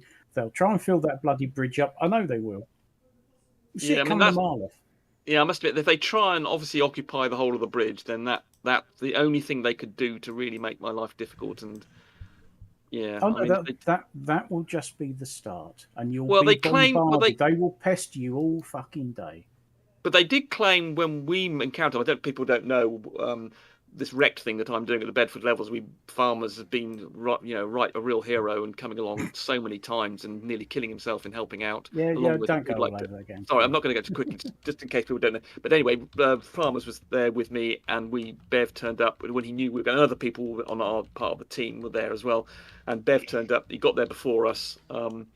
And set up camp there. But he claimed subsequently that he was actually wanting to show us through the auto level, which of course would have shown some drop if he'd had any sense.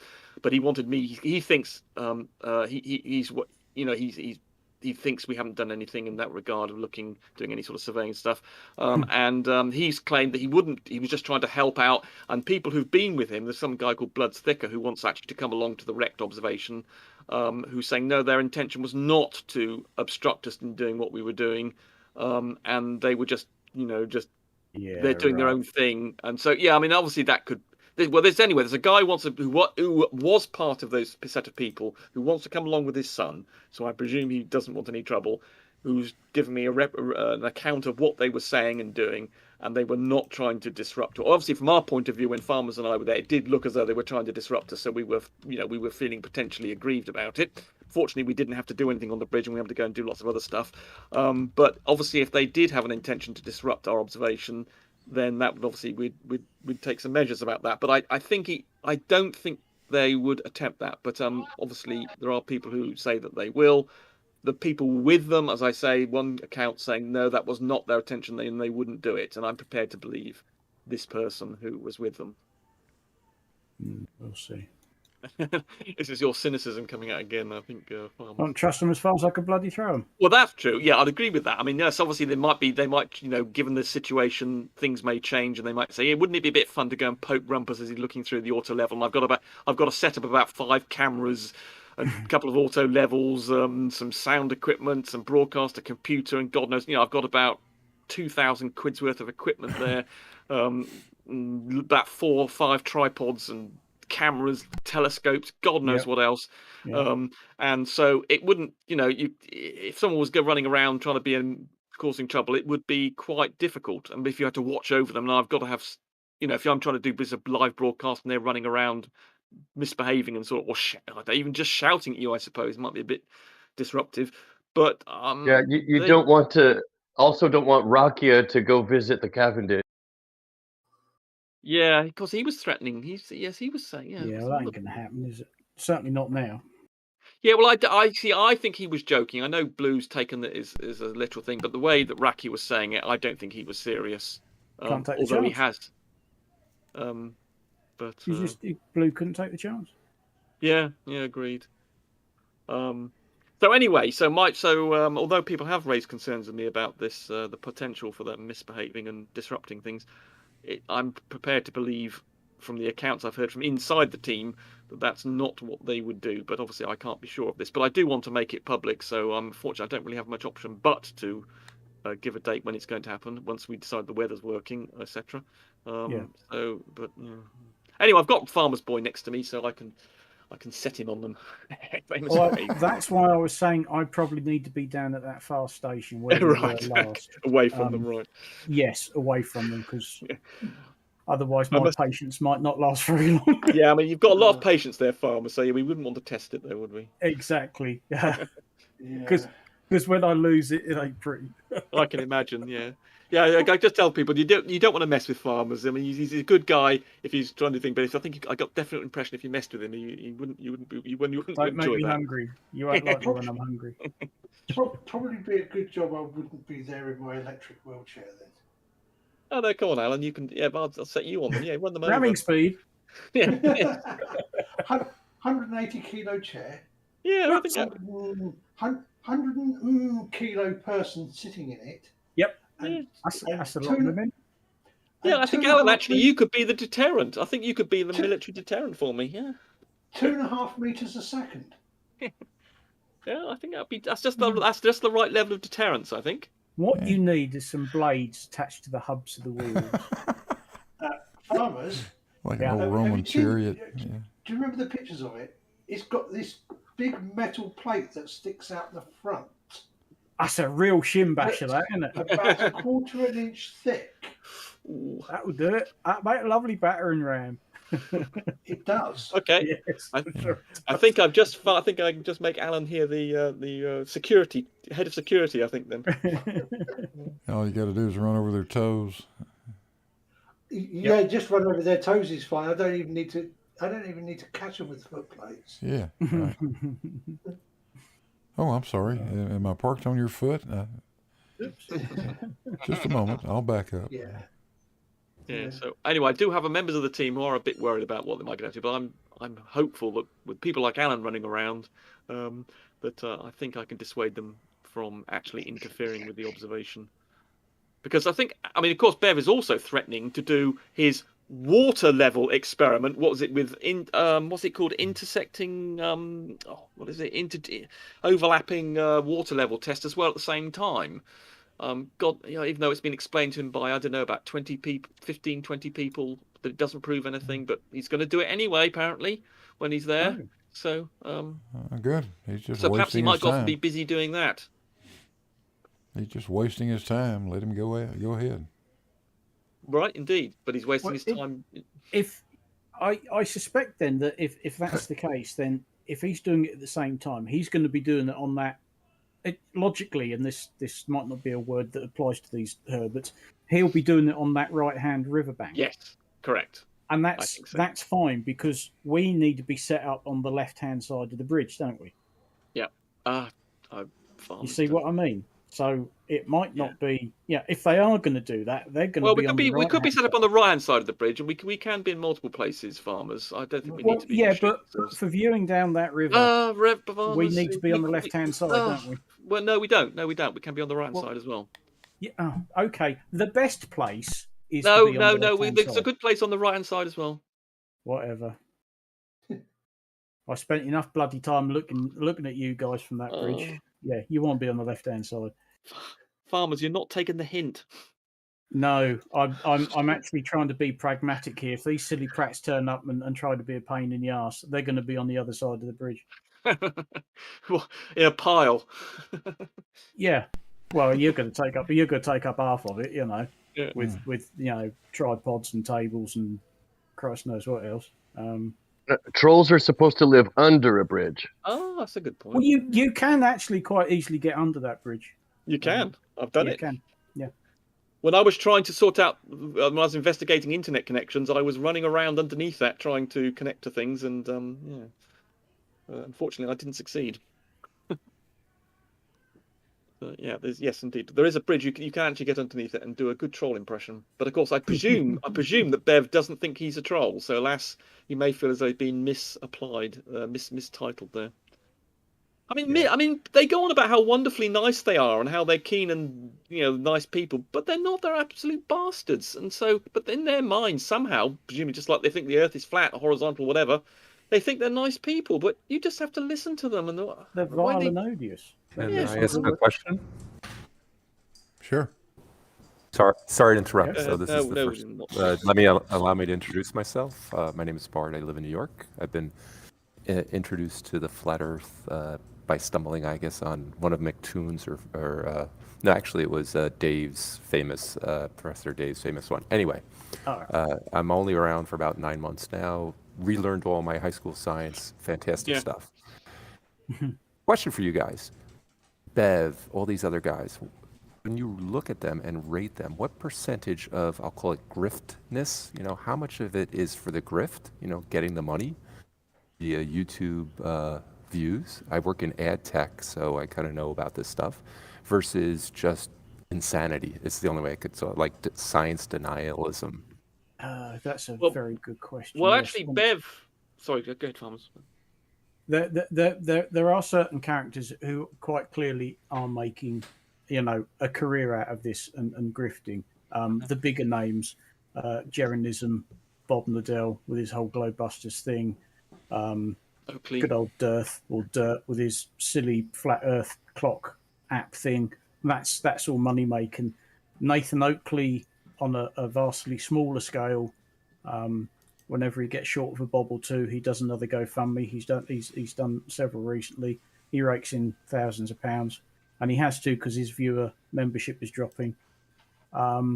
The rest of them, they ain't really Bev making doesn't. enough money to be doing it for the grift. I think it's more the social inclusion and the belonging to that special club of people who know something that we don't.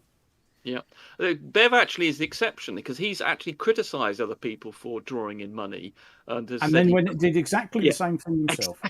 Oh, Yeah, you doesn't he have you t-shirts got my or something? punchline there, Farmers. Yeah, and just a week or so ago, he did a GoFundMe or something because he claimed he was under attack or under threat of something, and he had to get a security camera and a new computer.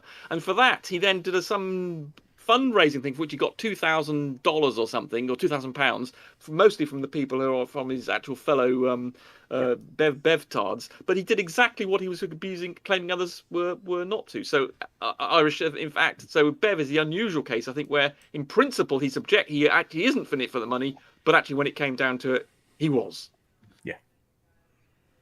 Okay, thank you very much. I'm just always curious. Yeah, I mean, Also, I would add that you said, "Oh, is it grift or is it insanity?" Those two concepts are not mutually exclusive. There's varying degrees of both.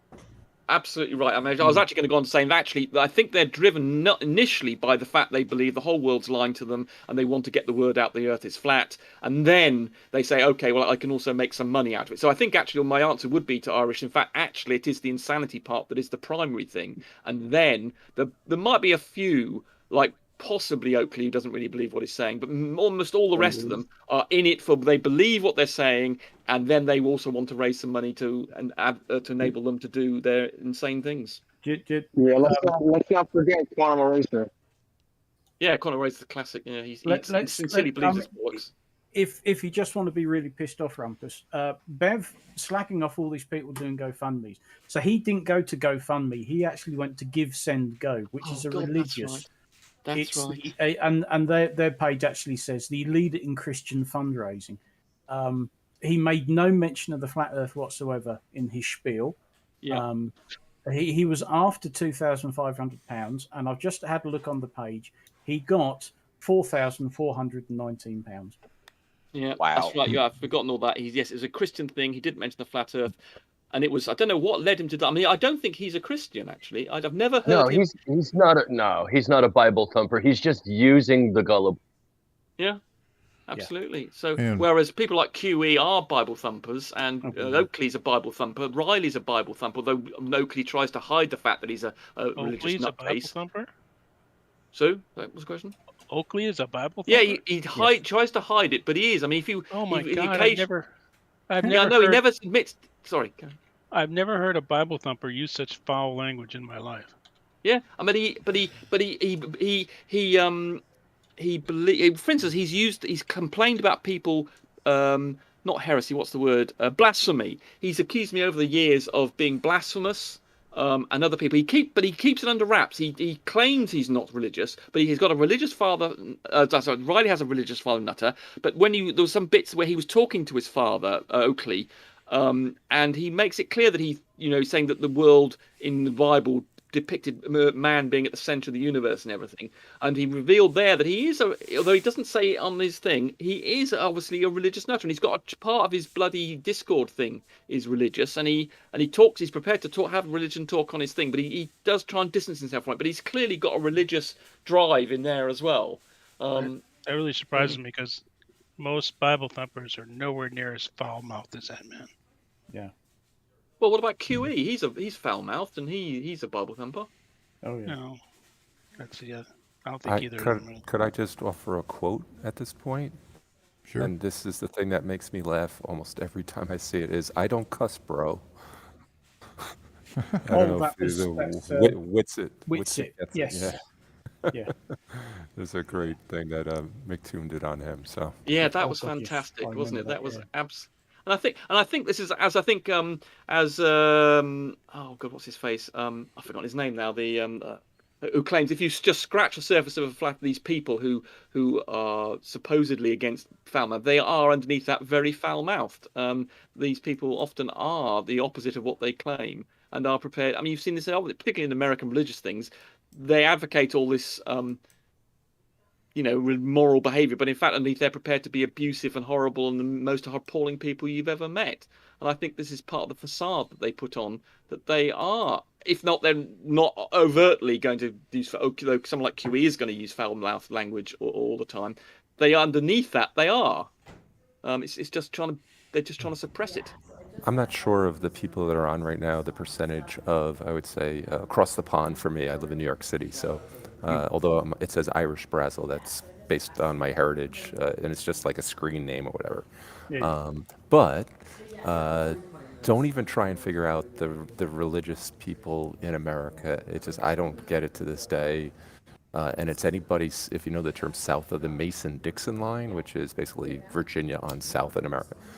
Forget it. It's cuckoo for Cocoa Puffs. That's all I have to say. Yeah, I mean, I think the rest of the world is a bit amazed at the American situation. I think basically because you've got some small town mentality there, where you haven't had civilization for quite as long as the rest of Europe and things, and so whereas we've evolved, I think, a bit more in terms of our development, whereas I think sort of stuck in sort of their past in terms, I think, of the American South, where they where I think like New York obviously is a bit more. Well, see, the weird thing is I grew up 18 miles out of New York City. I could literally see the Empire State Building from the end of my street when I was growing up, on a dark night. But I lived there. Now live in New York City for the past 32 years with my wife now. But in the summers as I was growing up, I lived in, I would call it the Catskills, right? The middle of New York State, right? It was dairy country. It's 3 different worlds, right? The city, you have to deal with people of all races, colors, creeds, etc. You learn to deal with people. In the suburbs where I grew up, same thing, but there could be like, go an hour or 2 north of New York City, you're in the South too. It's just rural versus urban. And that is literally, if you want to understand American politics, that's it right there. Rural versus urban. That is absolutely in correct. education levels in a small town. Yes, in Britain, you're no more than 5. You can't get more than a few miles away from a village or a piece of population in this country unless you're in Scotland. And so we've got this sort of city mentality, I think, basically throughout the country. Yeah, when I first started traveling around, I always found it somewhat amazing that you would go to places like Wellsville, New York, or even Albany, and it was almost like being in the South. The people seem to have the same kind of ideas and concepts, and it's totally different. As Irish is saying, you go to New York City, and that's another world altogether. But I will say that I think the South has moderated itself a bit, in terms of the religious fanaticism. Not quite as. I mean, Blue, you're obviously a case where you would have typically, perhaps I'm being abusive. Tell me if I'm being rude here, but I mean, you seem to be in the place where we would typically pick a sort of the Southerners and the sort of religious nutters would be. But you obviously, you seem to, God, how many jobs you've done? It's an incredible number, and you're obviously very, very educated. I mean, people don't know you've got patents and very obscure things, and this is a guy who knows what a bloody gamma function is. So how did you? Is religion something that you did have had or rejected or been subjected to or whatever? Well, I had it as a child, growing up, but not. Well, we went to church on Sundays. All right, I'll put it that way. We weren't there every time the church doors were open or any such as that. And as I got a little bit older, I just didn't find a need for it anymore. So could I add a comment on this? Yeah, sure. Give me a time. So one, check out. You've probably all seen McToon Mike's channel or whatever, right? Oh yeah. So he's very religious, but he's also a scientist, essentially, right? Right. Very different. My own personal history. I grew up Catholic, right? My mom got me to Sunday school, Sunday church. At a certain age, you're supposed to get confirmed in the Catholic Church, except, due to certain family reasons, I didn't get the car driven to the classes, so they kind of kicked me out, so I never got confirmed. Oh, I've been confirmed. But at the age of 40-something, when my son was like of confirmation age, I actually took the classes as an adult just to learn. Because again, same reason why I got into Flat Earth. I'm very interested in learning, right? So I got in there, learned it, got confirmed. My faith is another story. I'm more on the science end. So the two don't have to mix. They really don't, right? And that question of faith is a very interesting question. I don't want to go down that road or take us, down a tangent here, but I don't know where it So what begins, did you right? learn from Flat Earth? I learned all my science I had forgotten, which was great. I learned a lot about the trigonometry I've forgotten. Great stuff. I love that stuff. Me and my wife, I have a 23-year-old son now. He moved down to Virginia. I got him out of the house. First job, moved him into Alexandria. But me and my wife adopted a baby girl from China 4 years ago. Just this past solstice or the equinox, I always forget this. But in March, I took my daughter out and we tried to measure the angle of the sun, right? McToon posted that thing on his site. Yeah. And of course, we were thwarted because it was a cloudy day. And I have a picture of her like scowling at the thing I made to measure the angle.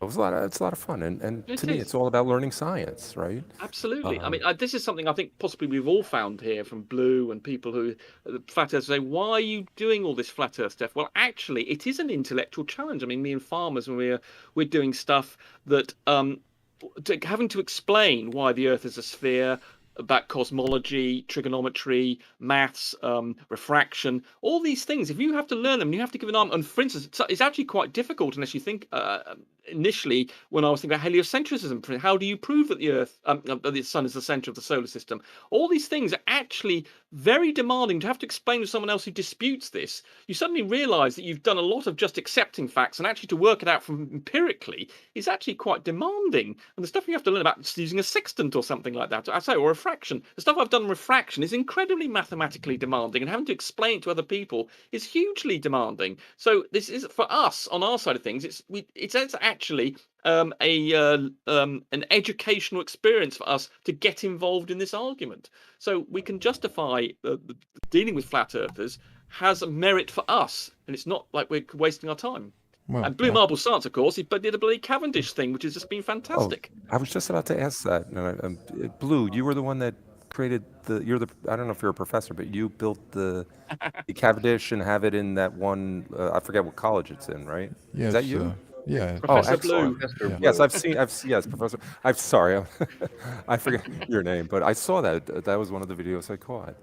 To this, before I even discovered the flat Earth, I went through a period maybe 10 years ago where I read everything of Susskind, if you know that name. Alan Susskind, the physicist, Lectures plumber. on quantum physics. Obviously the Hawkins books, David Green's book. There's another guy, I forget his name. John Carroll.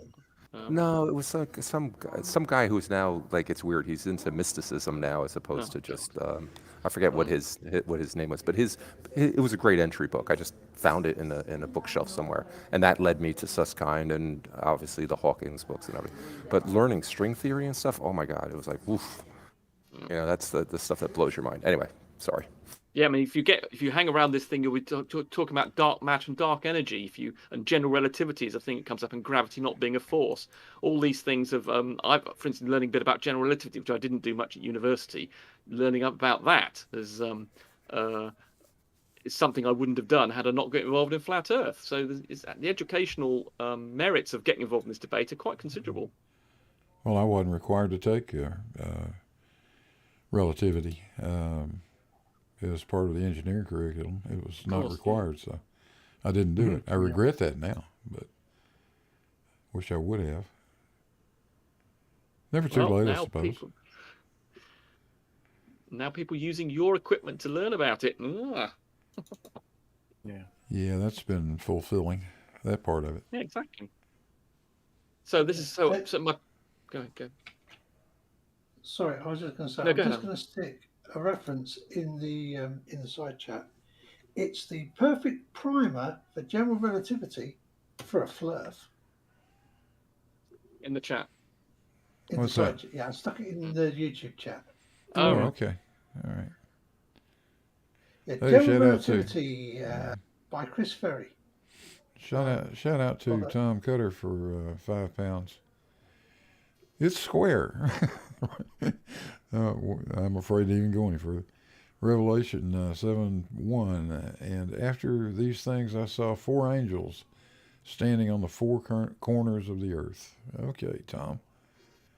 Can't argue with that. I would say that's evidence for that's an argument for the Mercator projection, huh? A Mercator Possible. earther.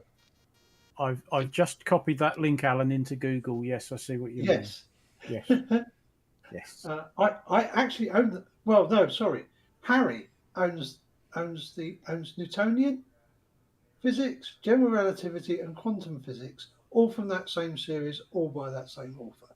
Oh, right. Plus about 4 other of those books. They are absolutely brilliant for the target audience. I shouldn't find it too demanding. I mean, it's only 24 pages. Yeah, and Harry is the perfect target age for that book. Yeah.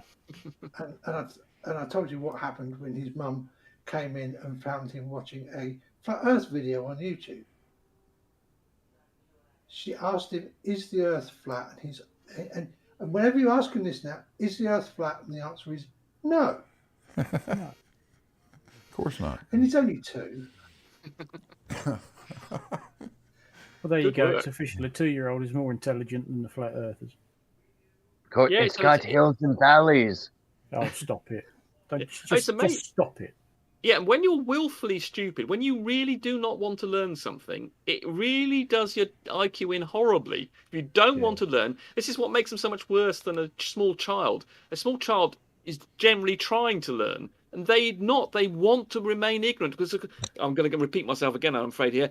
By being ignorant, they can then not understand what they've been told and then reject it. By keeping themselves stupid, they can use that shield of stupidity and then just say, "I don't understand what you're saying, therefore I'm going to reject it." If they did understand what you're saying, it might cause them to question their beliefs. And so there's a deep down, I think they understand that by keeping themselves ignorant and stupid, that they actually can confirm and sort of go into a bunker and insulate themselves from anything that might disagree with their wishful thinking. So if you don't understand anything, you just go with your wishful thinking.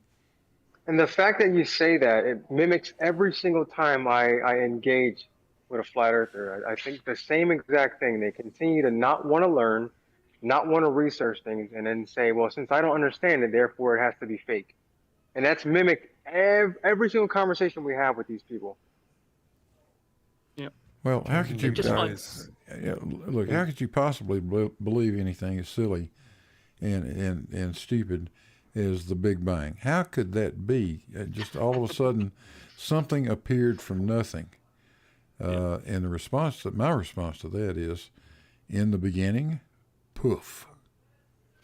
Yeah. Now, what's the difference? Or time dilation. I mean, the thing is that the real world with quantum physics and general relativity and time dilation, special relativity, it's absolutely bonkers.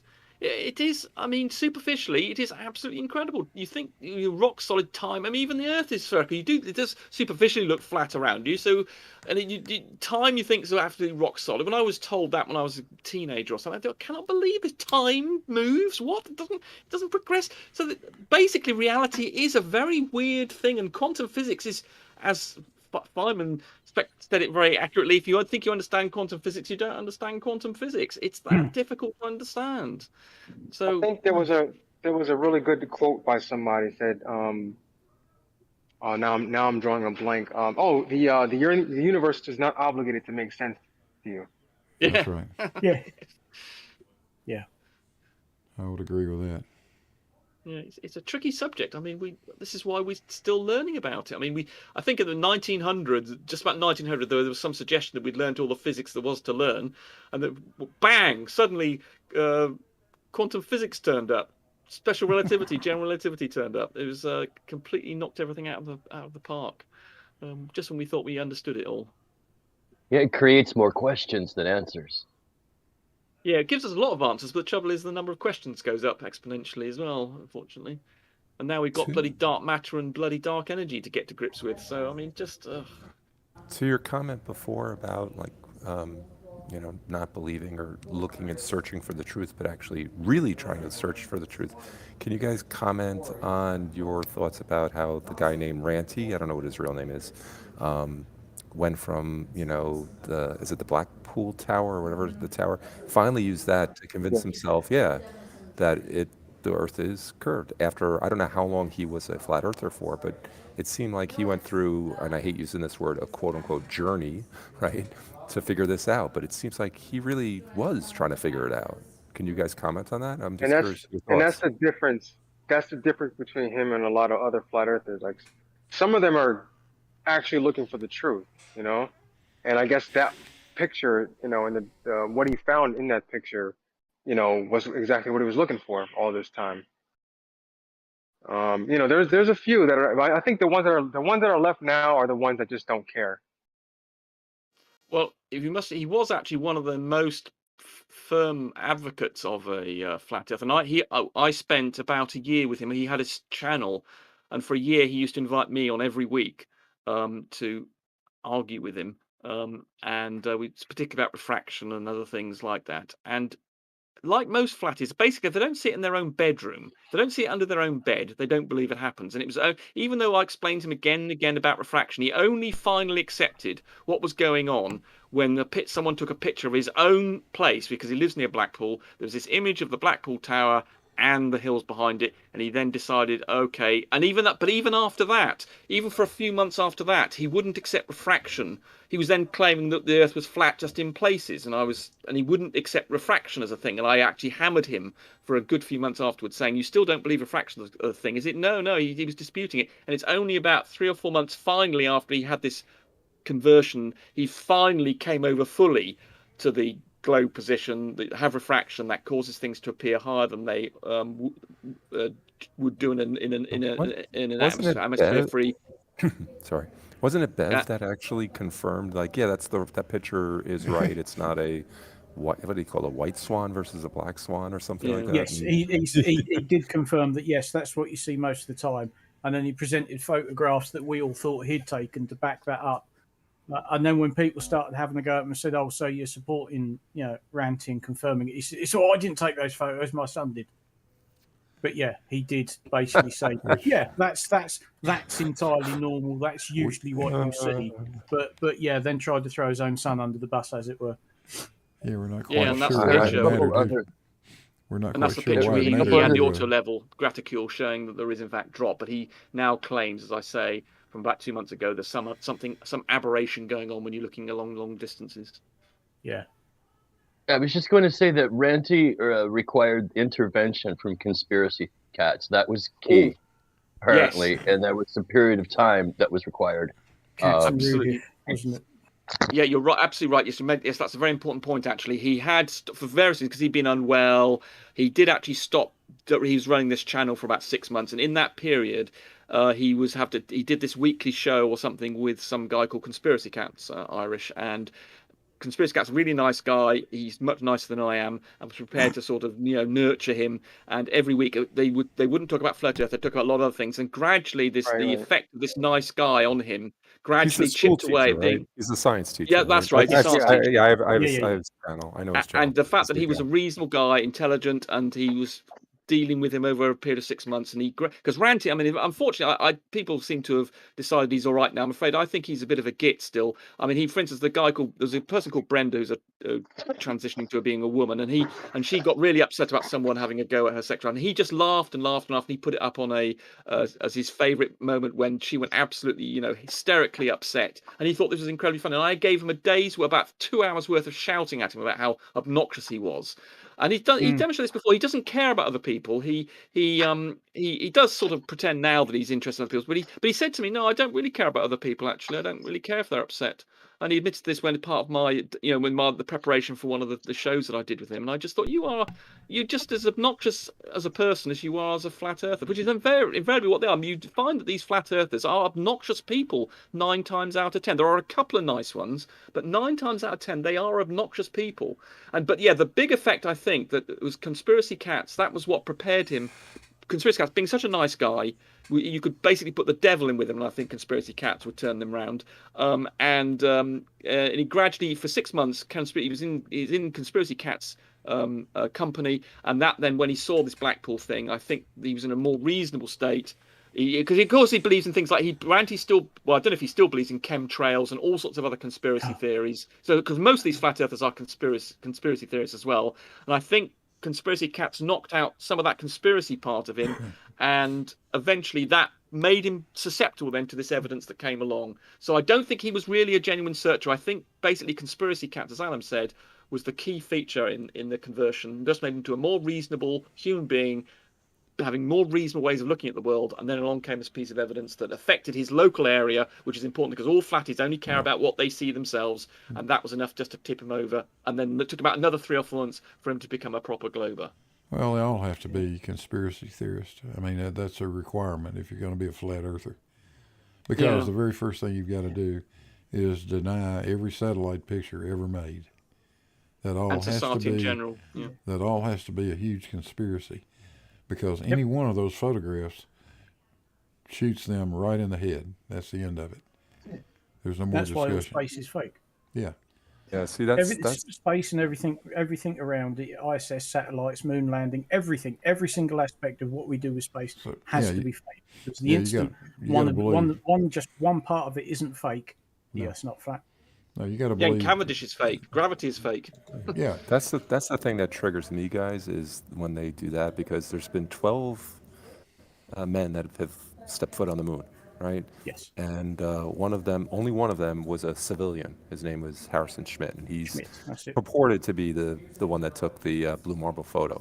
And I always, whenever I post it on Twitter, I like to use Twitter for work and for fun.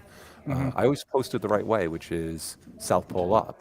The orientation, because there's no orientation, is that and it's the proper orientation is it's quote unquote upside down.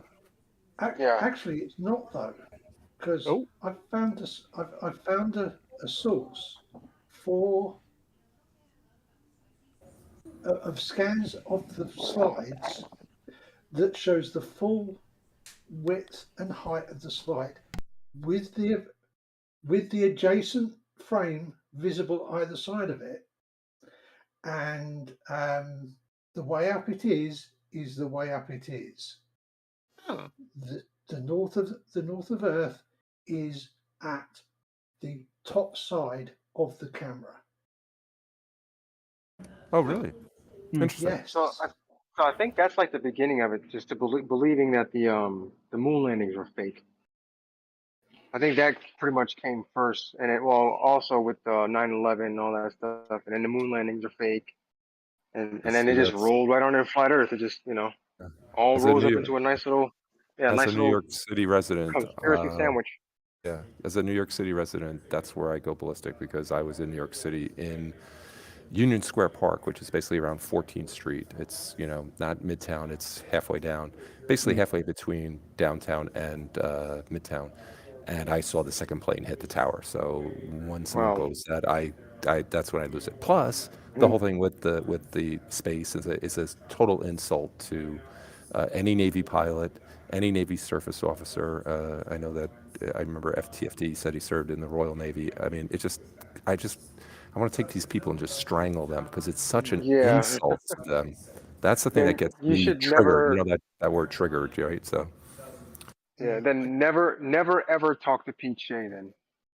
Yeah. No, never. Oh no. Wolfie just came out with another video showing I saw more it earlier. Sydney to LA route, Great Circle. Awesome.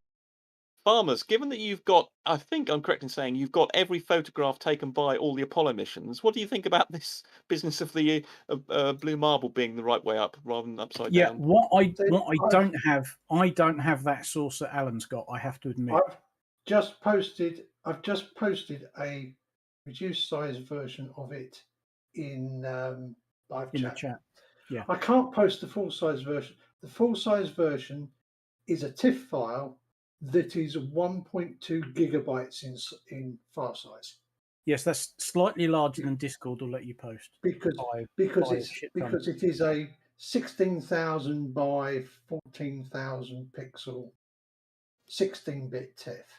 How do you know that the slide isn't the upside down? Like, Yes. it shouldn't be reoriented. It's just a question. I'm just saying. Because you can because on the website, let me get the website up. A fair question. I'm not denying that, or No, That's not a good fluffing question. you. Yeah, that's a good question. Which way is the film being wound out? Is it where, which way they got they're hanging it? The funniest thing is now the slides are the correct way up because you can literally go through a bit later, and there are images on the slide taken on the lunar surface, and there are photos on that same Right. roll of film. The same roll, right? Where the correct way up is indisputable, Right. and you can because you can cycle through it frame by frame, and you can see the preceding frames and what have you. You can see that all the frames are indeed the correct way up. So you've got access to the roll. You've actually got access to the roll then. Okay. It's let me get. Yeah, but didn't we know the orientation of north before the photo came out? Yeah, but Irish was just saying though that he thought, but no, that sounds mean. He thought the myth was that it was on the round the Wikipedia other way, and page. it was turned round that way to be correct. And Irish to was just saying he was Wikipedia. putting it round the original way, but now Alan's saying, "Oops, no, it's not." Oh, Here it's we all very go. confusing. It's the Look at Wikipedia, though. It says it, I think. I'll bring Yeah. it back up. Indeed, Yeah, I've heard the same Wikipedia's not information. always Irish. right. Not that it's always right. That's true. That's true. Yeah. No, I heard the Well, same thing, then Irish. it's- If you find something wrong in Wikipedia, it's incumbent upon you to fix. Oh, can I bother you guys just to humor me for 30-second story about Wikipedia? So, do you guys know the song? It's called "This Land" by Gary Clark Jr.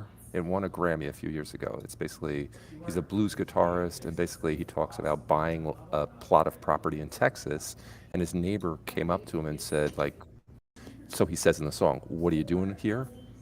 Does that ring any bells to anybody? If not, I'll just stop the story here because you have to know the song a bit. I've heard of Gary Clark Jr., but I'm not familiar Yeah. with the song. I have to admit. Okay, it's his one as well. Anyway, when my son was born, I became a genealogist nut, right? So I learned, and I working at tech, so I knew how to use like the resources, the internet, etc. So on this case, I got curious. I was like, okay, I'm going to track down the guy he was singing about. It took me about 5 minutes to track down the actual person. I called him up. He's a lawyer. Called him. The secretary passes me through to him, and then I asked him a few questions, posing as an internet, journalist kind of, which I like for my one Twitter page. I kind of am. And he just tells me his side of the story, and I was amazed at it. And sure enough, I think that Gary Clark Jr. took some creative license with that song, and you can write it down and listen to it later. Powerful song, but I went in on the Wikipedia page and edited it, and it lasted for about a week until someone took it off, and then I put it back up there. And I don't know if it's still there, but it's just funny what you can do with Wikipedia. Anyway, that's all I'm going to say. Sorry. Yeah. So I remember there. Hold on, real quick. I remember there being a gentleman on Jose's who actually worked. I think it was worked for Wikipedia or worked at Wikipedia, I don't know, something like that. But he said if you go on there and you try and edit things, something that's incorrect, they'll catch it and they'll switch it back. So they do monitor it and they do fact check things on Wikipedia. I don't know how many people remember, but there was a certain hill up in Scotland that one of ours was fond of taking photos from, and the flat earthers always accused him of lying about where he was, what his viewing height was, and all the rest of it. And a certain gentleman who was sometimes called Stinky Tony kept adjusting the Wikipedia page and Right. reducing the height of this hill and then somebody would spot it and change it back. And I think he did that at least twice, if not 3 times. Yeah, that was Miles Davis. I remember that. Correct, Miles Davis, and I can't for the life of me remember the name of the bloody hill. But they said, "Oh, you're lying about your viewing height." Well, where he was filming from had actually got a trig point, which over here in the UK is something the Ordnance Survey tend to put on the top of hills and mountains and things, and it is a certified position and height, and it's a big sort of concrete pillar with a metal plate inset into it. I've seen loads of them, and he was right next to a trig point, so he filmed it. And the Wikipedia page for this hill kept getting the height reduced, but you can go in and see who edited it last. I believe the name of that is Traprain Law. Yeah, actually, Tuss just put it in the chat too. That's it, Traprain Law. Yeah, and Riley kept going in and altering the height and making the height lower than it actually was. What a wanker. I just wanted to quickly say, going back to the NASA pictures, as Had's put in there, it's the Apollo 8 Earthrise photo. This is usually turned through 90 degrees. Yes, it is. Because of the orientation of the command module, they were essentially nose down as they were orbiting. Yeah. And as Earth came up, and of course you still hold the camera the right way up, they were looking sideways out the window. Yeah.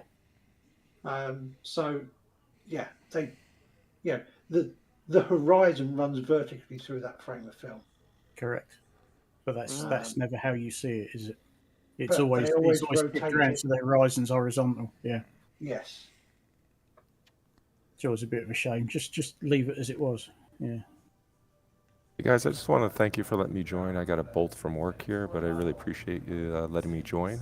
And just as a final thing, the whole thing with perspective, I think the thing that makes me crack up the most is, refraction is Craig's. You're not looking at your hand comment, right? The hand that you're looking at is not the hand you're seeing due to refraction, and how that just sets people off. So yes. Again, thank you for letting me join. Great site, Blue Marble, and I recognize some of you, like Rumpus. I recognize your name from either like the live chats or something, and just a lot of fun, guys. I don't know if I'll ever come back again, but thank you for letting me on today. I appreciate it. Well, you're All right, welcome so- anytime you want to come on, Irish. More than welcome. All right. Okay. All right. Thank you. Take care, guys. All right, Appreciate it. man. Bye bye. Take it easy. Very nice bloke. Yeah. Nice bloke. Yeah. What? It's good to get new people in, so get a fresh perspective on what other people you see said this perspective. community as. He said perspective. Oh my god! What are we going to do? You said. It's also good to kind of summarize things as well, Yeah. encapsulate things as well, really well. Yeah, definitely. Oh, I've just had a look on that Wikipedia page he was talking about. Yeah. Yes, it's still up there. This land was inspired by an incident in which Clark's neighbour repeatedly asked who lived on the singer's 50-acre property, and would not believe that Clark, a black man, owned the home. Oh, someone. There you go. Oh, someone's posted in the chat here. Has Bev crushed my test or something? I'm giving a link to a Bev thing. Okay, Brad the Science guy. I don't know who he is.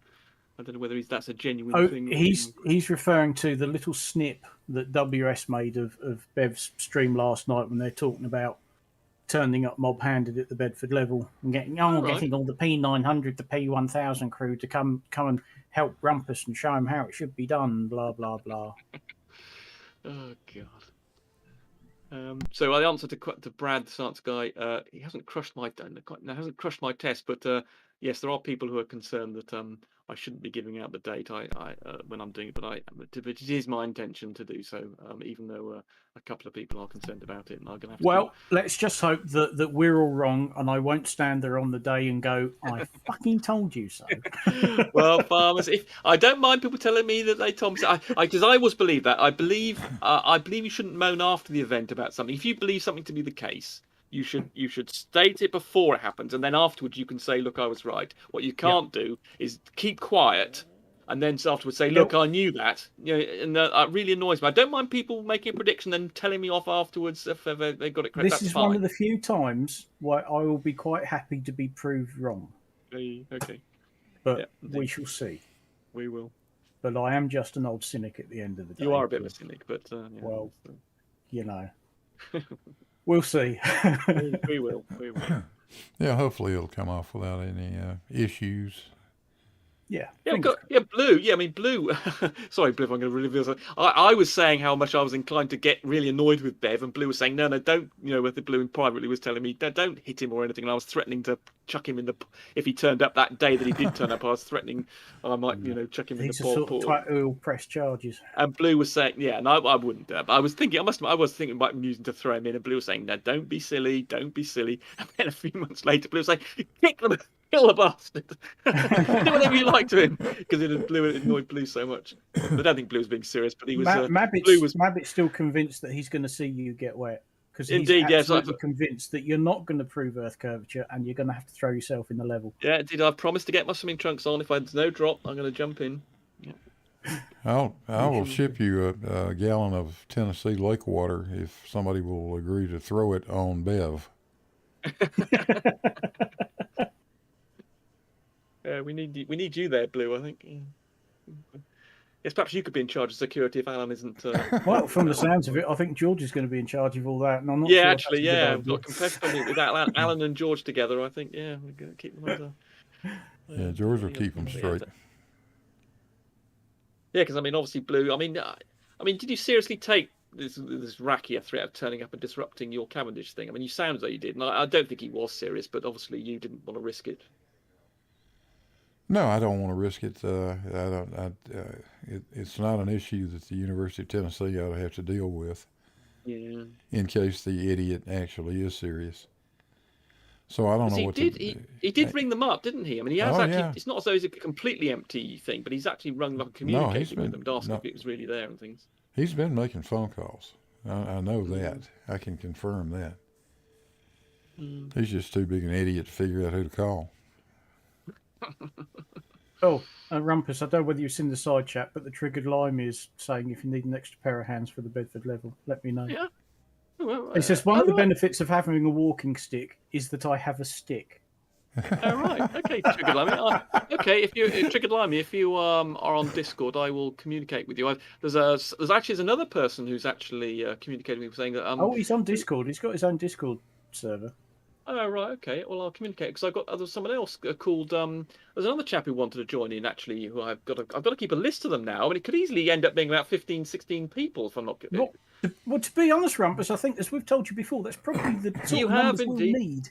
Yeah, I think you might be right. Particularly, I mean, I want to have a sort of drone coverage. I want to, and also, if we're going to be doing this for 8 hours, I'm going to need a relief team, really, or several relief teams. So I might need conceptually double the number of people just to people sticking outside in the sun for 8 hours. That's quite a lot to ask of them, really.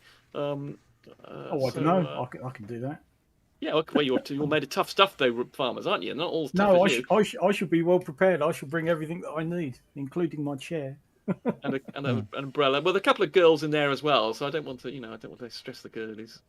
Oh, it's sounding better every day. I'll tell you something else I would do if I were you, though, and that would be just to drop by and talk with the local authorities well ahead of time, and just tell them the story, and just say, I don't think there's going to be any trouble, but in case there is, just be aware. This is what we think these guys could be up to. Yeah, I did consider that actually. I'm considering. I don't know if you're aware of this, but a couple of flat earthers appeared on a morning television program called Good Morning Britain. I can't remember Mark Sargent was on there, wasn't he, on this program, and also and he referenced Oakland as a hook. The black guy was he simply Dave or something? Allegedly Dave. That was it. He was on there as well. The drinker of his own. Yeah. Yeah. Oh God. So they've appeared on this program, and this guy, there's a guy called Philip Schofield who's the main chap on this program. And he's taken an interest in Flat Earth, and I was thinking of getting in contact with him, actually saying if they'd be interested in attending this.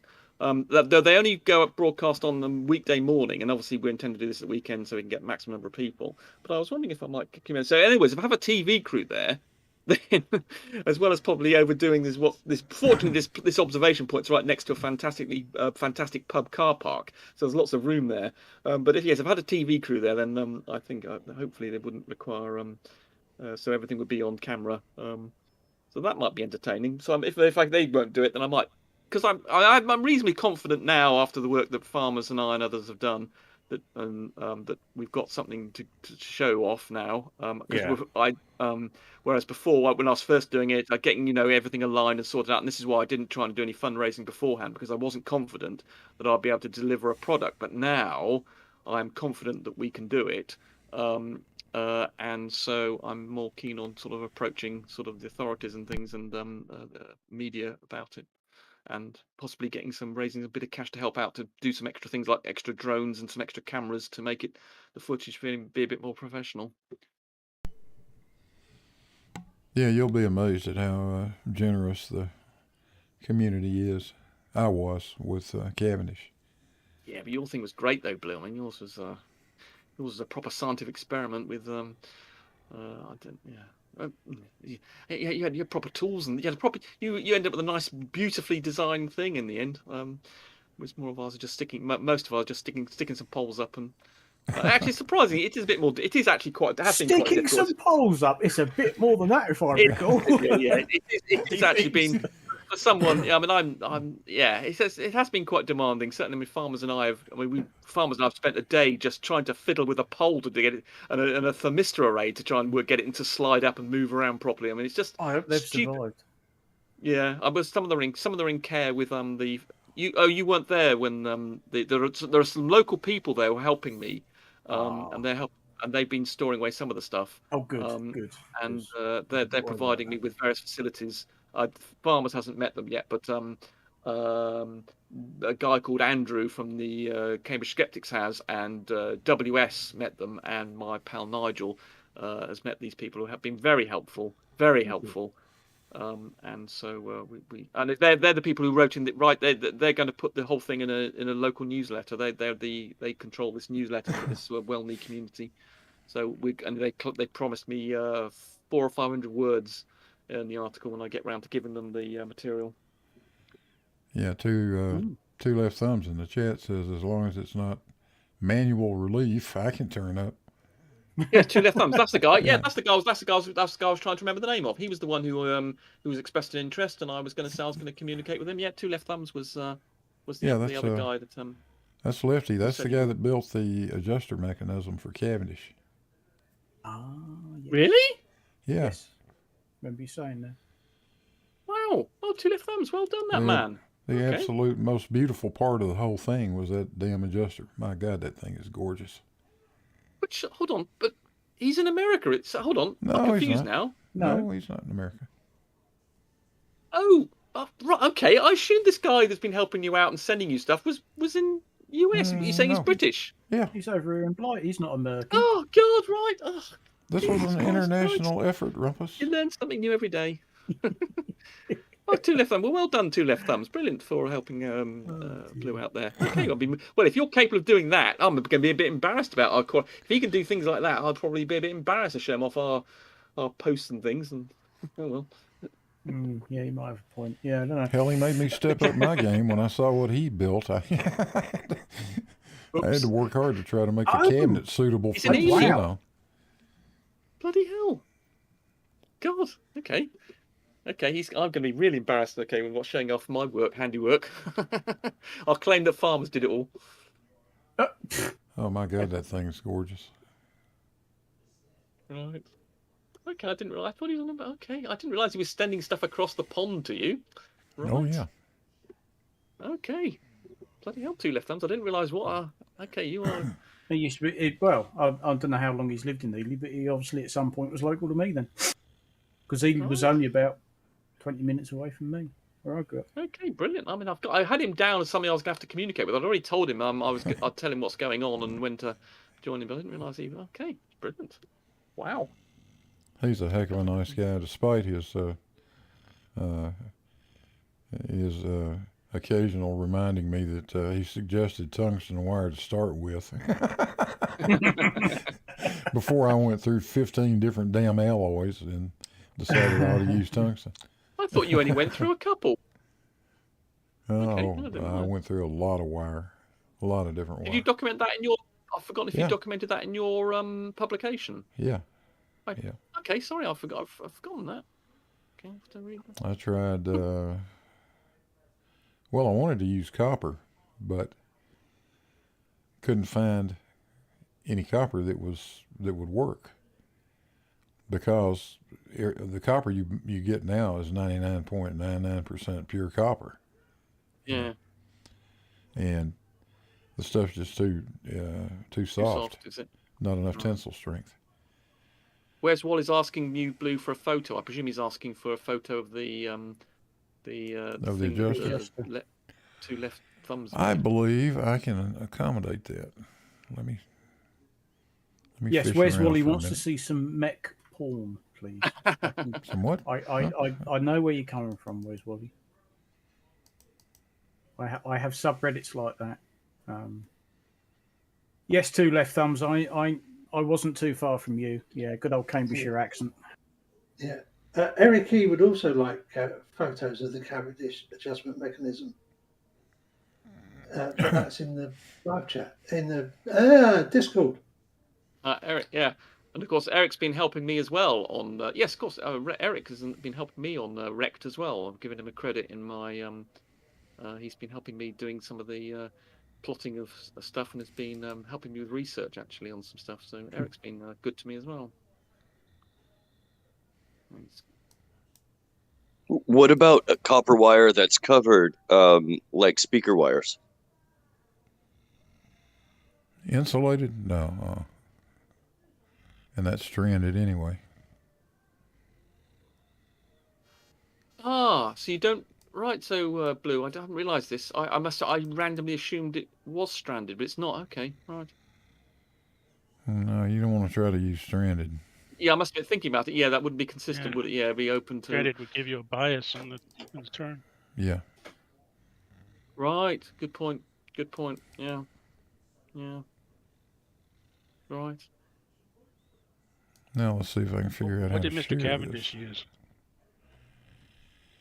He used what he called silvered copper, but in all likelihood it was an alloy that's sometimes called white copper.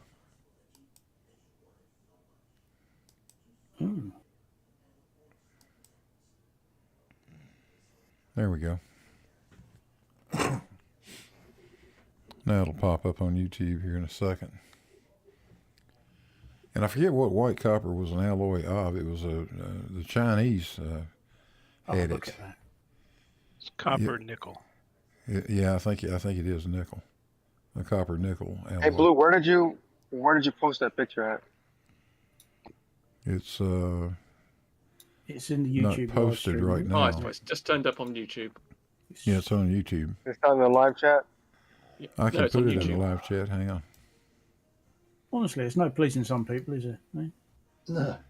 It's what you keep doing all this on your phone, Because mate. I'm not looking at YouTube. That's why. Yeah, I know, because you're on your phone, aren't you? Yeah, I'm walking around. I got my phone in my pocket. Yeah. Oh crap! Oh, where's Wally's a happy lad? Thought he might be. Presumably, if you wanted... I presume that left thumbs didn't actually do this all from basic. So presumably things like the edges, which have got which are contoured, what do you call that? Knurled. Knurled. Thank you, farmers. Knurled. I bet, Presumably, he's now going to say yes. He quickly machined all that himself. I bet. He did actually. There you oh, go. did he? Oh, bloody hell! he machined that himself? Yeah. Like all the parts to it? Wow, that's Yeah, but if you got that the is a work of equipment, art. yeah, if you got the equipment, if I had a garage big enough that I could have a lathe and a milling machine in it, I'll be well away. Yeah, I mean, it's exquisite work, and not not decrying any of that, but getting nerding on there is not as hard, not quite as hard as you think when you've got the proper tools and a decent lathe. Yeah, I must admit. Exactly. Yes, remember Right, doing that. yeah, but the measurements have to be absolutely precise. Yeah, that's nice. No, it's definitely machine shop stuff.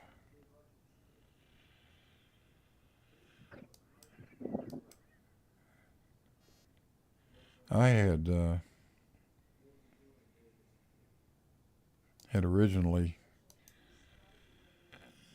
designed the thing to use like a little belt drive, right, instead of that screw arrangement, which is more like a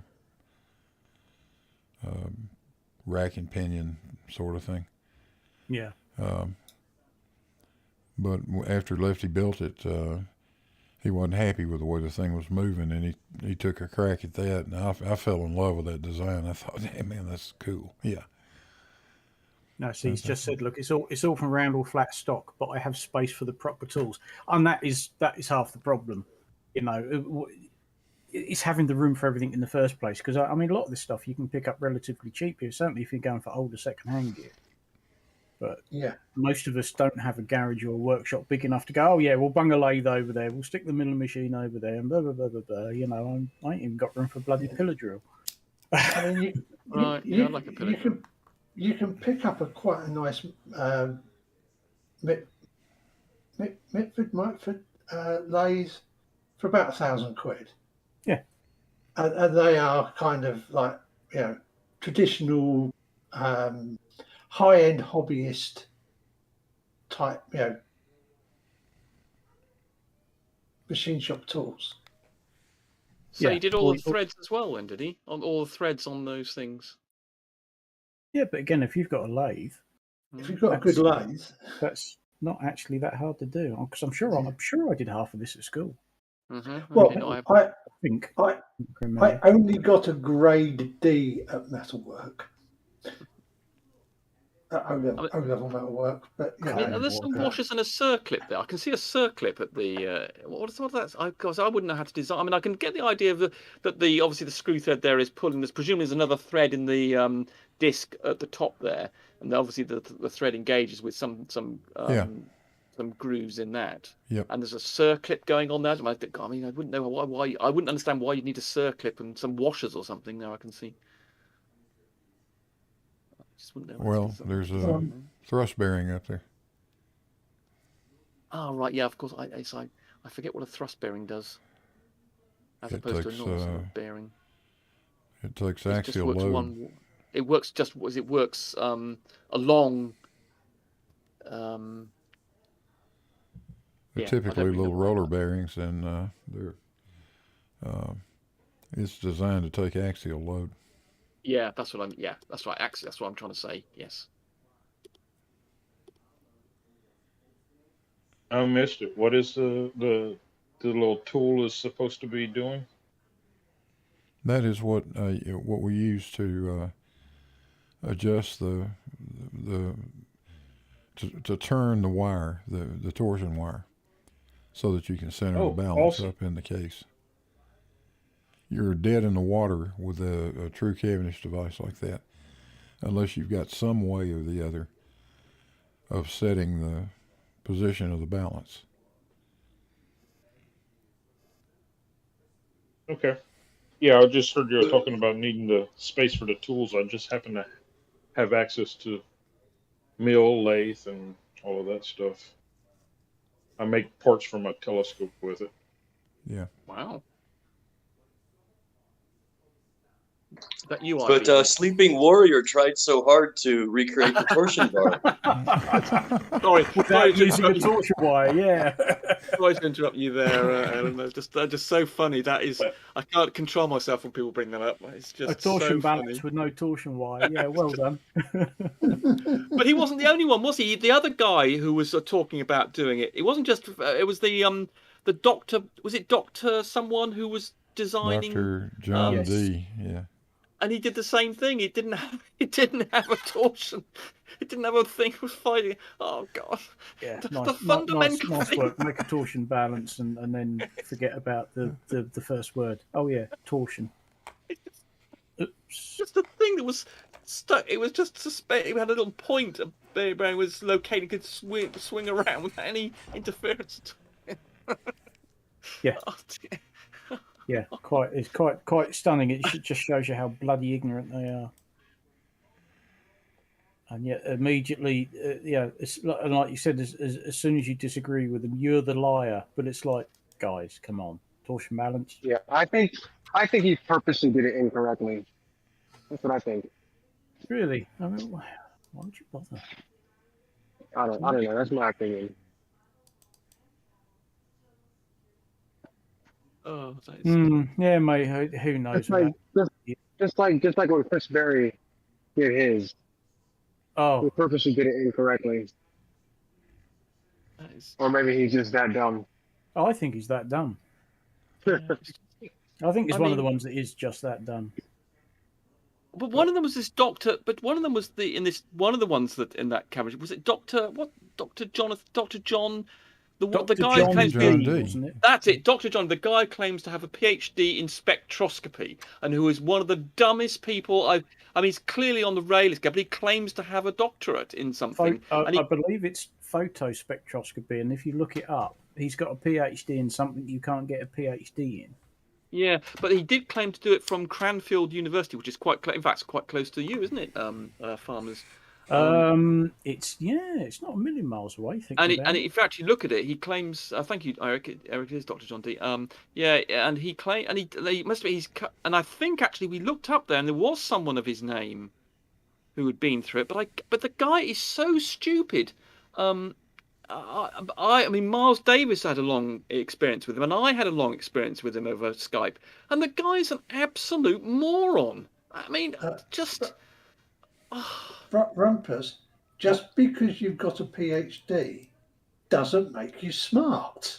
No. But there's a limit. There's a limit how stupid you can be. You've got to know a bit about maths and logic and being sensible to get a PhD. And this guy is an absolute moron. I mean, you would just demolish him in a conversation. And he didn't. I can't think of the examples now, but they were just so spectacularly bad. There was one Skype chat I had with him and Riley. And they thought that the fact that things drooped was down to buoyancy. They didn't understand that you couldn't have a perfectly horizontal, that's a pendulum or something. And they didn't understand that you couldn't have a perfectly horizontal pendulum because you have to have some force pulling up. And they got confused with buoyancy and things in some really strange ways that. And of course, Riley's the guy until about 2 years ago I chatted with him on Skype. He didn't know what a force was, and he disputed that when you were standing on something, that it was pushing a force upwards, and if you then removed the floor you were standing on, that you would fall down. He didn't. So this is, and Dr. John D was just as stupid as he was. So I mean, there's a limit to how stupid you can be and get a PhD. I'm sorry, but to that Cavendish thing, I think that's possibly the most stupid experiment we've ever seen. I don't know. I used to work in Cambridge, and the office was right in the middle of where most of the student accommodation is. If anybody's been to Cambridge, I'm talking about the Alma Brewery and the Panton Arms, two very nice pubs over lunchtime. And we'd go in there for a pint and a whatnot at lunch, and you'd listen to the students in there. Now, these are all sort of Cambridge University students, very, very intelligent. Wouldn't trust them to change a light bulb. Got absolutely no fucking common sense whatsoever. You would not believe the conversations we used to overhear, and you think this is our country's future. These are guys who are going to come out of the Cambridge universities with degrees and PhDs and God knows what else. But that's probably the only place they'd survive. So I don't know. We used to hear some really dumb stuff. We just sort of sit there and stare at each But- other over our pints and go, "Are we really hearing this?" But You there's know? a limit. I'm I really know. confused about that Dr. John D guy. I mean, he's one of the few doctorates that claim in the Flatty community, and he's one of the most stupid of them. Yeah, I So- personally don't believe he's got qualifications he claims, but Yeah, you see, again, I'm not going to call him a liar just because it seems all the evidence I've got is against him. I need to have really serious evidence that he hasn't got one, because I think I vaguely got. I can't remember now. I did this with George or something and someone else, and we went and researched the people who had got. Got it from the Cranfield University, which specialises in postgrad stuff. And I thought we found something that matched his name, or he'd given. I can't remember. Anyway, there seemed to be some evidence in his favour, and but I'm not going to call him a liar just because it seems I just cannot see how this can compare. But weird things happen, and as you say, farmers, it could be that it's just or Alan says, it just I don't understand. Life's very confusing sometimes. yeah, I know exactly what you mean. Yeah. But, That's but right. in case- It's out between Milton Keynes and Bedford, isn't it? Yeah, I knew Yeah. it wasn't too far away. So for people in the chat who don't Yeah. know, there's a guy called Dr. John D. He claims to have a PhD in spectroscopy, or as a farmer said, I think it's photospectroscopy. photospectroscopy. Is his He did some claim. observations between Brighton on refraction. He got the refraction around the wrong way. He didn't. He was seeing a distant lighthouse, and he thought refraction occurred in the wrong way. He didn't realise that things were bending down would cause things to. If light was bending down, it would cause things to raise up. I mean, it's just so basic, and that was just one of many pieces of stupidity. And he did a thing on energy. He's got a YouTube channel, which he did a 3-video course on energy, in which I've never seen so much bollocks. It was just utter drivel from someone who clearly doesn't know what energy is, or entropy is, or anything. Everything. I mean, everything he said was. Anything that wasn't sort of beyond sort of saying anything point he was trying to make was incorrect, and yet this guy seems to have a PhD. I mean, It's a funny old world. it is a funny old world, isn't it? Sometimes you do wonder if we're living in a simulation and not really real at all. Where's the reset button? Yeah, quite. Yes, Sure. switch it on and off again. Jogsy, it depends on what sort of plug you can't wire. I'd hope you'd be able to do a 13 ampere. You hope so. But I'd forgive you if you couldn't do a 28-way Plessy. Oh yeah, yeah. No, Because 28-way Plessies still give me nightmares 30 years later. How can these sound like very involved, obscure things, Alan? How come bloody farmers? How do you know what those are, farmers? The Plessy plug is or was very commonly used in communications and radar equipments and especially the military stuff. Come on, I could have told you was going to say that. So, but farmers, it's one of these plug standards that's kind of important for carrying lots of different signals in one big bundle of wire. So how have you come across this in farmers, unless it was in your little trip to? Well, knowing what Alan used to do, and the clue word of Plessy. Yeah. Kind Oh, of you made it sound as though you were familiar with that. Sorry, perhaps you weren't trying to do that. I got the impression you had met these things and handled them and Christ, no. caressed them. But Right, knowing okay. Alan's background, knowing what he used to do, knowing what he specialises in, and like I said, Plessy gives the game away a bit. Right. I can just imagine how much of a nightmare it would be to wire one of them up. There's a very good chance you might have even seen them, considering you worked at Bryce when they still had VC10s there. Possibly, yeah. I mean, we not on the aircraft, but in servicing bays and stuff like that. If they've got radio kit out, they quite often there'll be like a 2-inch diameter circular plug and socket. Yeah. I know the sort of thing with a screw thread to hold it all together, and that's it. So 28 or 40 pin. Yeah, lots and lots of bloody wires in them. Yeah, I'll stick to 13 amp plugs, thank you. Yeah. You have to solder these 13, these 28 connectors into a 2-inch diameter circle. You have to solder all of those in. Yeah. Yeah. Blue, are you aware there's a guy called Snesley Wipes in the welcome? Do you have to invite him in or Yeah, something? what's he doing down there? Oh, can he not get in here? I presume not. I mean, there was this. I don't know if this is still the case, but didn't Blue have to invite people into the right room at one point? Oh, I thought that was all fixed. Oh, but I don't know. Yes, I'm just guessing. Yeah, I do. Let's see if he's showing Well, up he's been sat in anywhere. there for ages. Yes, actually, yes. I can. Where is he? He's In welcome to the globe. I have the option to move him up if you would like me to. Here, I'll fix him right now. There we go. So how did the lion guy get in? Did you spot him coming into welcome to the globe and move him in then? Blue? He sent me a DM. Ah, right. Okay. He should be all fixed.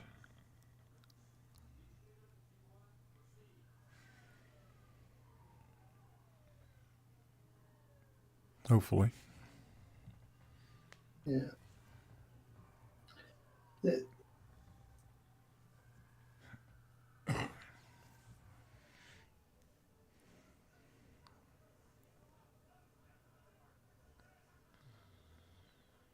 Yeah, let me check one. We could just drag him up here anyway. What, kicking and screaming? Yeah. Yeah, Dragon Snesley kick Wipes. screaming He into the can sanctuary join for free now time. if he wants to.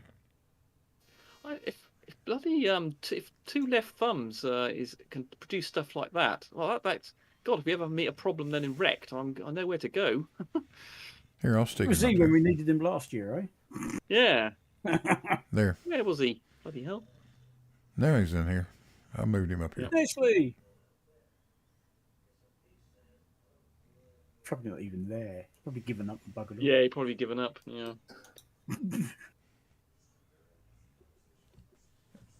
Well, in the finest traditions of Bagpuss, we'll leave him there, and maybe somebody recognised come along and pick him up.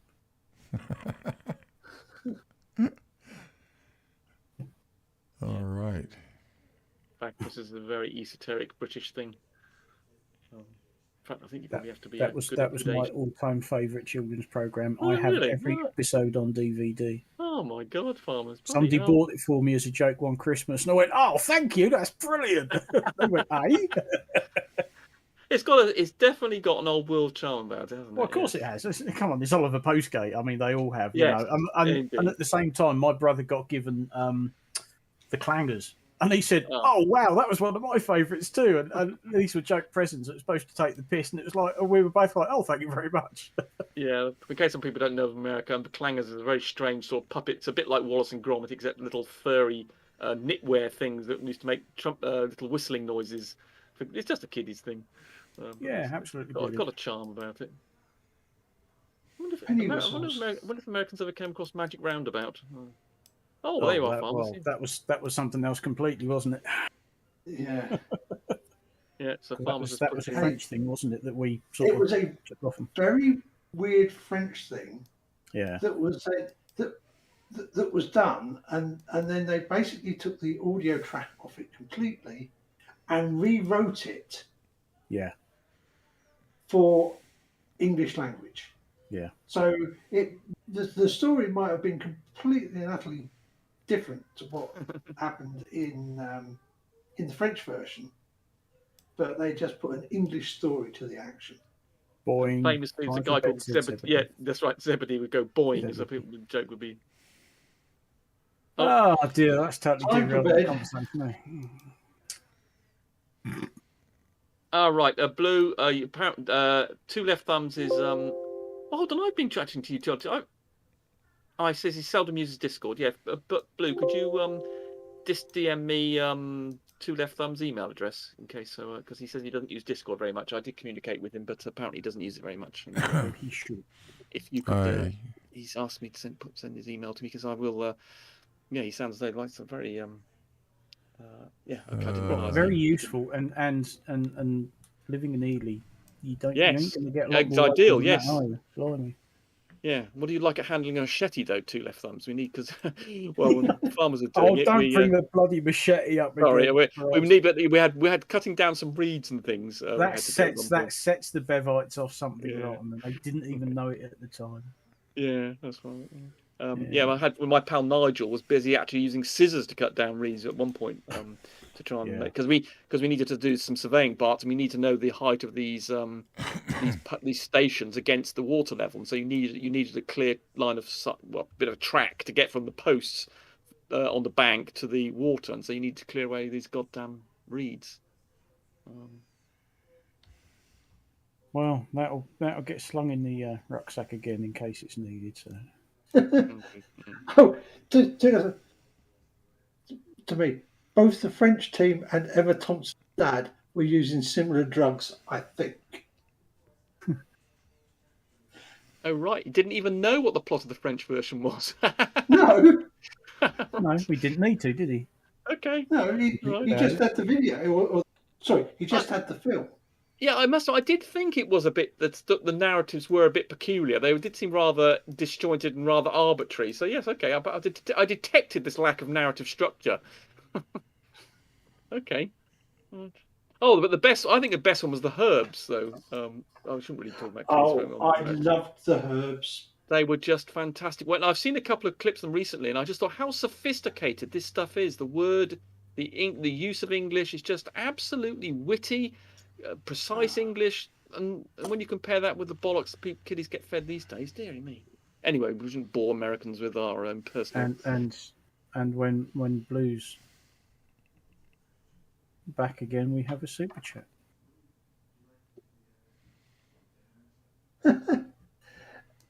Eric, sorry, Eric, Pleading. I think the Clangers made an appearance in a 70s episode of Doctor Who. Master was watching them on television and thought they were an alien life form. Oh God, I think I'm vaguely aware of that, actually. Yeah, I think you might be right, Eric. Yes. Oh boy, I'm off goofing off and I'm making money over here. Yep. Yeah. Shout out to Digital Demonic Davros for $5 Australian. Can Dougal please come in and tell us? That is nice. That is. Hello, I'm mates, not understanding anything of that. and buddies. No. Well, he then did post afterwards. Damn, preemptive text. Oh yeah. I think you mean predictive. It's predictive No, test. preemptive. Preemptive. Well, it's predictive test. Yes. Nice. Yeah. I'll send it to you, Rumpus. Thanks. Yeah, I saw that, Blue. Thanks. Okay. Yeah, I think Dougal. I think one of Dougal's catchphrases was, "It's nice that is." But, you know, He's trying to say Dougal. Oh, right. Yeah. Oh yes, Dougal, the big whatever it was. Who the hell is Dougal? Eric. Yeah, I think I did see that episode, you Eric. have to be familiar with the Magic Roundabout to understand. So I wouldn't lose any sleep over it. Let's put it that way. Yeah, of course. Now Doctor Who now has become last 20 years has become some sort of woke celebration, and now they've got. They had a woman last time, and they're getting some transgender person for the next one. Oh, it's a black man. Some black guys next, plus some transgender guy for the next series. He's going to be his companion, but they've got rid of the last writer and got the one back before, Russell T Davies. So hopefully, the scripts are going to be much better than what's her name had to endure, because I did feel sorry for her. She was very good, but the scripts were fucking atrocious. I must admit, over the last 20 years, I'd watch the first episode, think this is just childish bollocks. I'm not watching any more of this, I'm afraid. Over the last 20 or 30 years, this thing's just ridiculous. Yeah, well, it's what she had to work with, I'm afraid. But there you go. Yeah. Bring back Tom Baker, that's what I say. Yeah, I mean, that was when I did used to watch it. Yes. Oh, he was absolutely brilliant, but I think most of that was down to Tom Baker himself. He's just a complete. He's a right character, isn't he? When he appears on things like "Have I Got News for You," he's a really, God, he's a big. Perhaps people have Americans haven't it, but Brian, he's a bit like Brian Blessed, presumably you Americans may know from the Flash Gordon thing. He was a Shakespearean actor, and he was a piece on him actually recently where he was describing how he went on to do Flash Gordon from Shakespeare, and he thought it was going to be a lot of fun. I don't think he realised how stupid it was going to be, but he decided he was just going to go with it. Just go and enjoy yourself. Exactly. Yeah, it's ridiculed at the time. Well, it was sort of liked at the time, wasn't it? But it's the thing to ridicule ever since as the most ridiculous piece of. It is rather camp, isn't it? Yes, it's just silly beyond belief. It's camp and cheesy, but at the same time, it's so overdone camp and cheesy. There's something about it. It's got a certain charm, hasn't it? Yes, that's right. It's so harmless and so silly, and Flash Gordon's alive. I love you, but we only have 12 hours to save the Earth, or whatever it was. It's like, oh god, 24. It's got Queen music. I think that's what exactly. It's got Queen did the soundtrack, because if Queen didn't do the soundtrack, it'd just be a pile of big steaming turd. Yeah, I think that's what adds to it, doesn't it? Yeah, that's the final thing it gives it that lifts it up from just being crap to suddenly it becomes a whole overindulgent. If Queen didn't do the music for it, it would have just been it would have just vanished into nothing. Yeah. But because Queen did the music for it, it became a cult classic. Yeah, I think so. And that happens sometimes, doesn't it? Yeah, there's all sorts of reasons why films become cult classics. Oh yeah. I mean, just think what's the best bad film that one's sufficiently good, even though it's sort of basically bad. I don't quite think of an example. Rocky Horror. Yeah, I suppose that is. Oh yeah. I'm not really a fan of that actually, but there are some. Well, we are talking about stuff that becomes cult classics. Yeah. Well, it doesn't leave you quivering in anticipation. No. Patient. or there is the other classic that There with the White Worm. Oh God! Blimey. Do you know what? That was actually shot at my place of work. Really? Yeah. Gee. Huh. Incredible. That was amazing. Sorry, I just quite like it. Yeah. That is amazing you should mention that. That's quite an obscure film, Alan. That's amazing. Yeah. And that is amazing. Another shout out to Davros, $2 Australian. Remember, Queen did Highlander too. Oh yes. Did an entire album on that. Magic. Actually, they didn't do Highlander 2. They just did Highlander. No, I was waiting for someone to do that. Did you know when that film was originally released, it was a huge flop because they left out most of the exposition explaining what the hell was going on. And then they put everything back in explaining, what was happening with the Eternals and all the rest of it and all the entire background story to the Highlander himself. And then they put the Queen music on it as well. And all of a sudden they had a bit of a hit. But the original film, everybody watching it went, "The kin hell's all this about?" And then, of course, they did a sequel, and everybody went, "What the kin hell is all this about? You've just ruined the first film." But yeah, that is a good film. Yeah, some of it doesn't stand up the test of time, particularly the end when you can see him dangling on wires and all the cartoony bits. But I mean, come on, Clancy Brown, the Kurgan, what a character!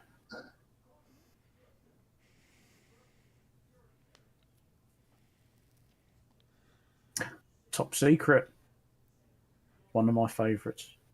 The third in the Airplane trilogy.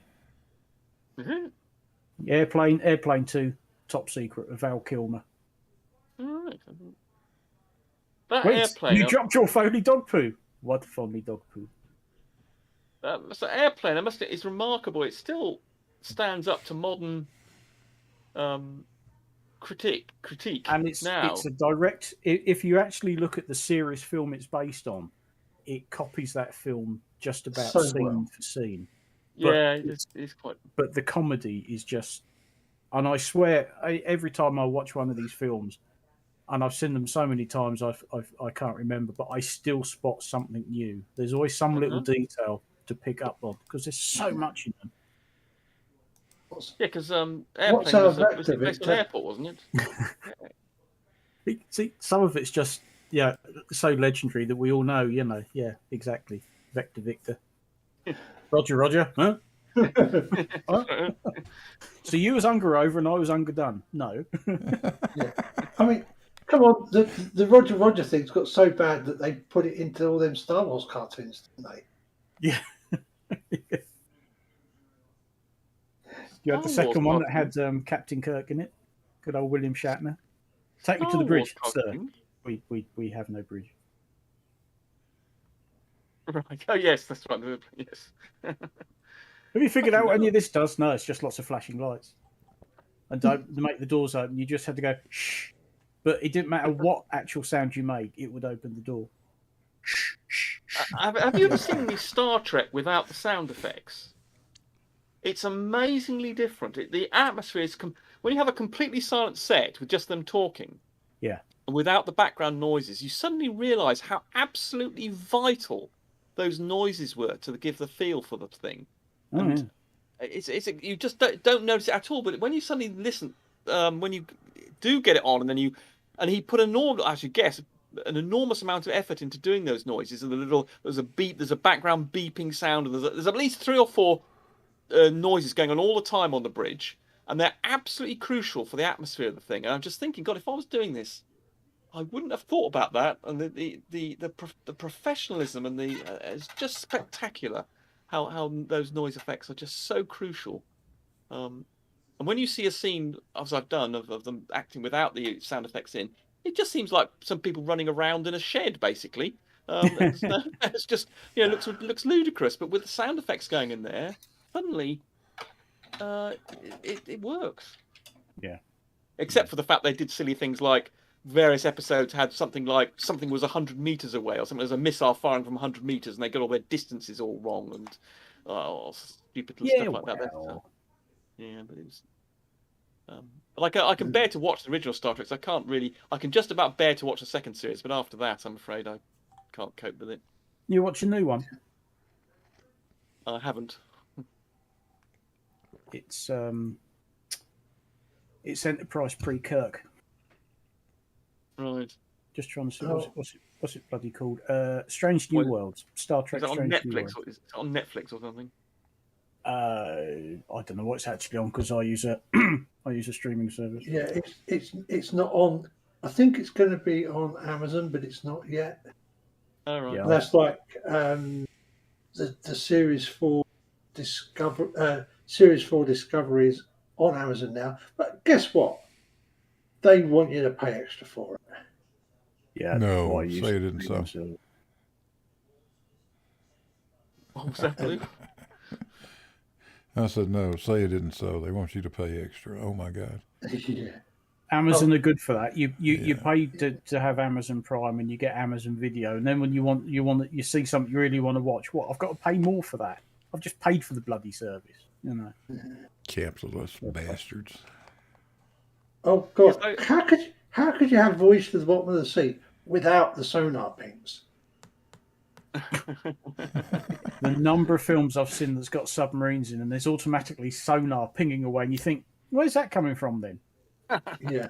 It doesn't come from the bloody submarine. The last thing you want to do is go, ooh, look, we're over here. Yeah, here I am. Yeah. Here I am. Just the other day we had Enemy Below actually on the cable here. Robert Mitchum and Kurt Jurgens pinging away at one another. Do you know there is such a thing as passive sonar? Yeah. Which is what they used. Which is what you actually use most of the time. And always has been. If you watch The Hunt for Red October, that's why they made such a this big thing about arrange the target with one ping only. You actually want to go active? What? Yeah. But they'll know we're here. Yeah.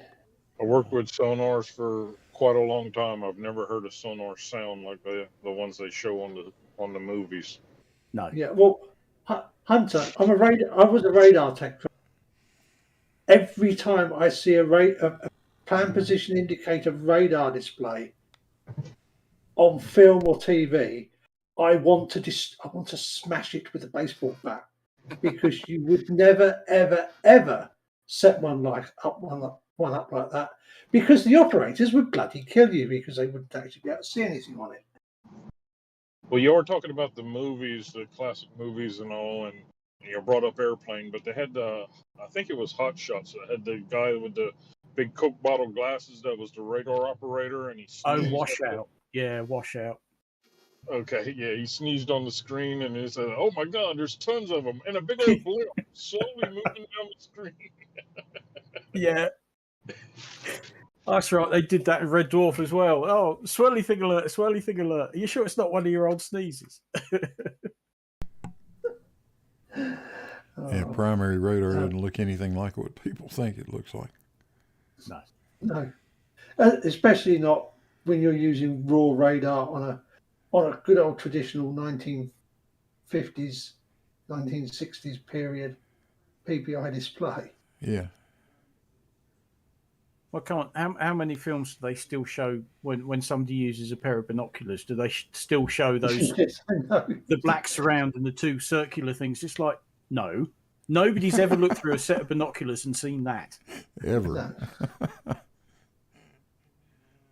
Ever. It doesn't look like that. Yeah.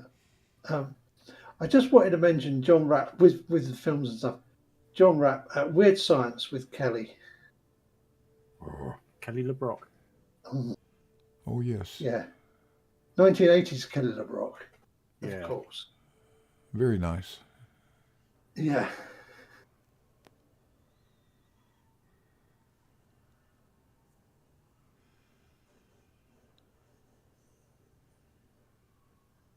Well, what do you think, guys? Have we run out of stuff to BS about now? I think we might have done, yeah. Tell you,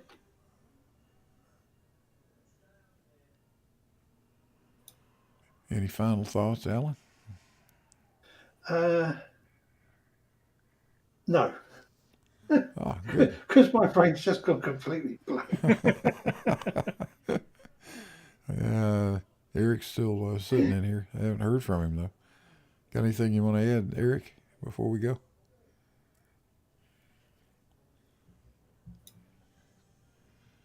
I think Eric's on cruise. How about you, Farmers? Can I just say that level is horizontal? Go to your room. Thank you. I thought that needed saying, you know. Yeah. Anything? Sorry about that. Anything before we quit, Hunter? I have nothing. Okay. George, you still with us, or are you just hanging out? I think George is out sandbagging. Oh, hey, Lim, what's on your mind at the end of the day here?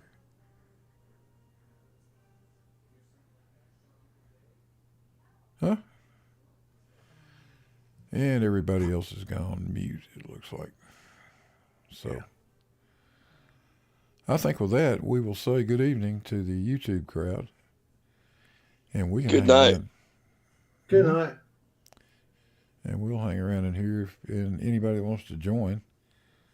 Let's see. We could put a link out there, couldn't we? Yeah, it's not a bad idea. Let's see. I think I can do that. There we go. There's one.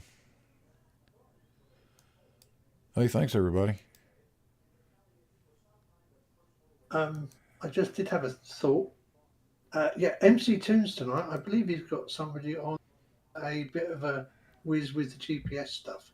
Yeah, I think so. I want to watch that too. So, yeah, everybody tune into MC Tunes channel here. I'm not sure when. Oh God, that's going to be stupid o'clock, isn't it? It's usually 2 o'clock. He usually does streams at 2 o'clock or 4 o'clock out. He's doing 2, technically tomorrow morning, 2 a.m. and 4 a.m. Oh, yeah. I'll be fast asleep, so I never watch MC Tune live because it's always I'm asleep. Exactly. But that will be so that's 2 and 4 UK time. So -5 on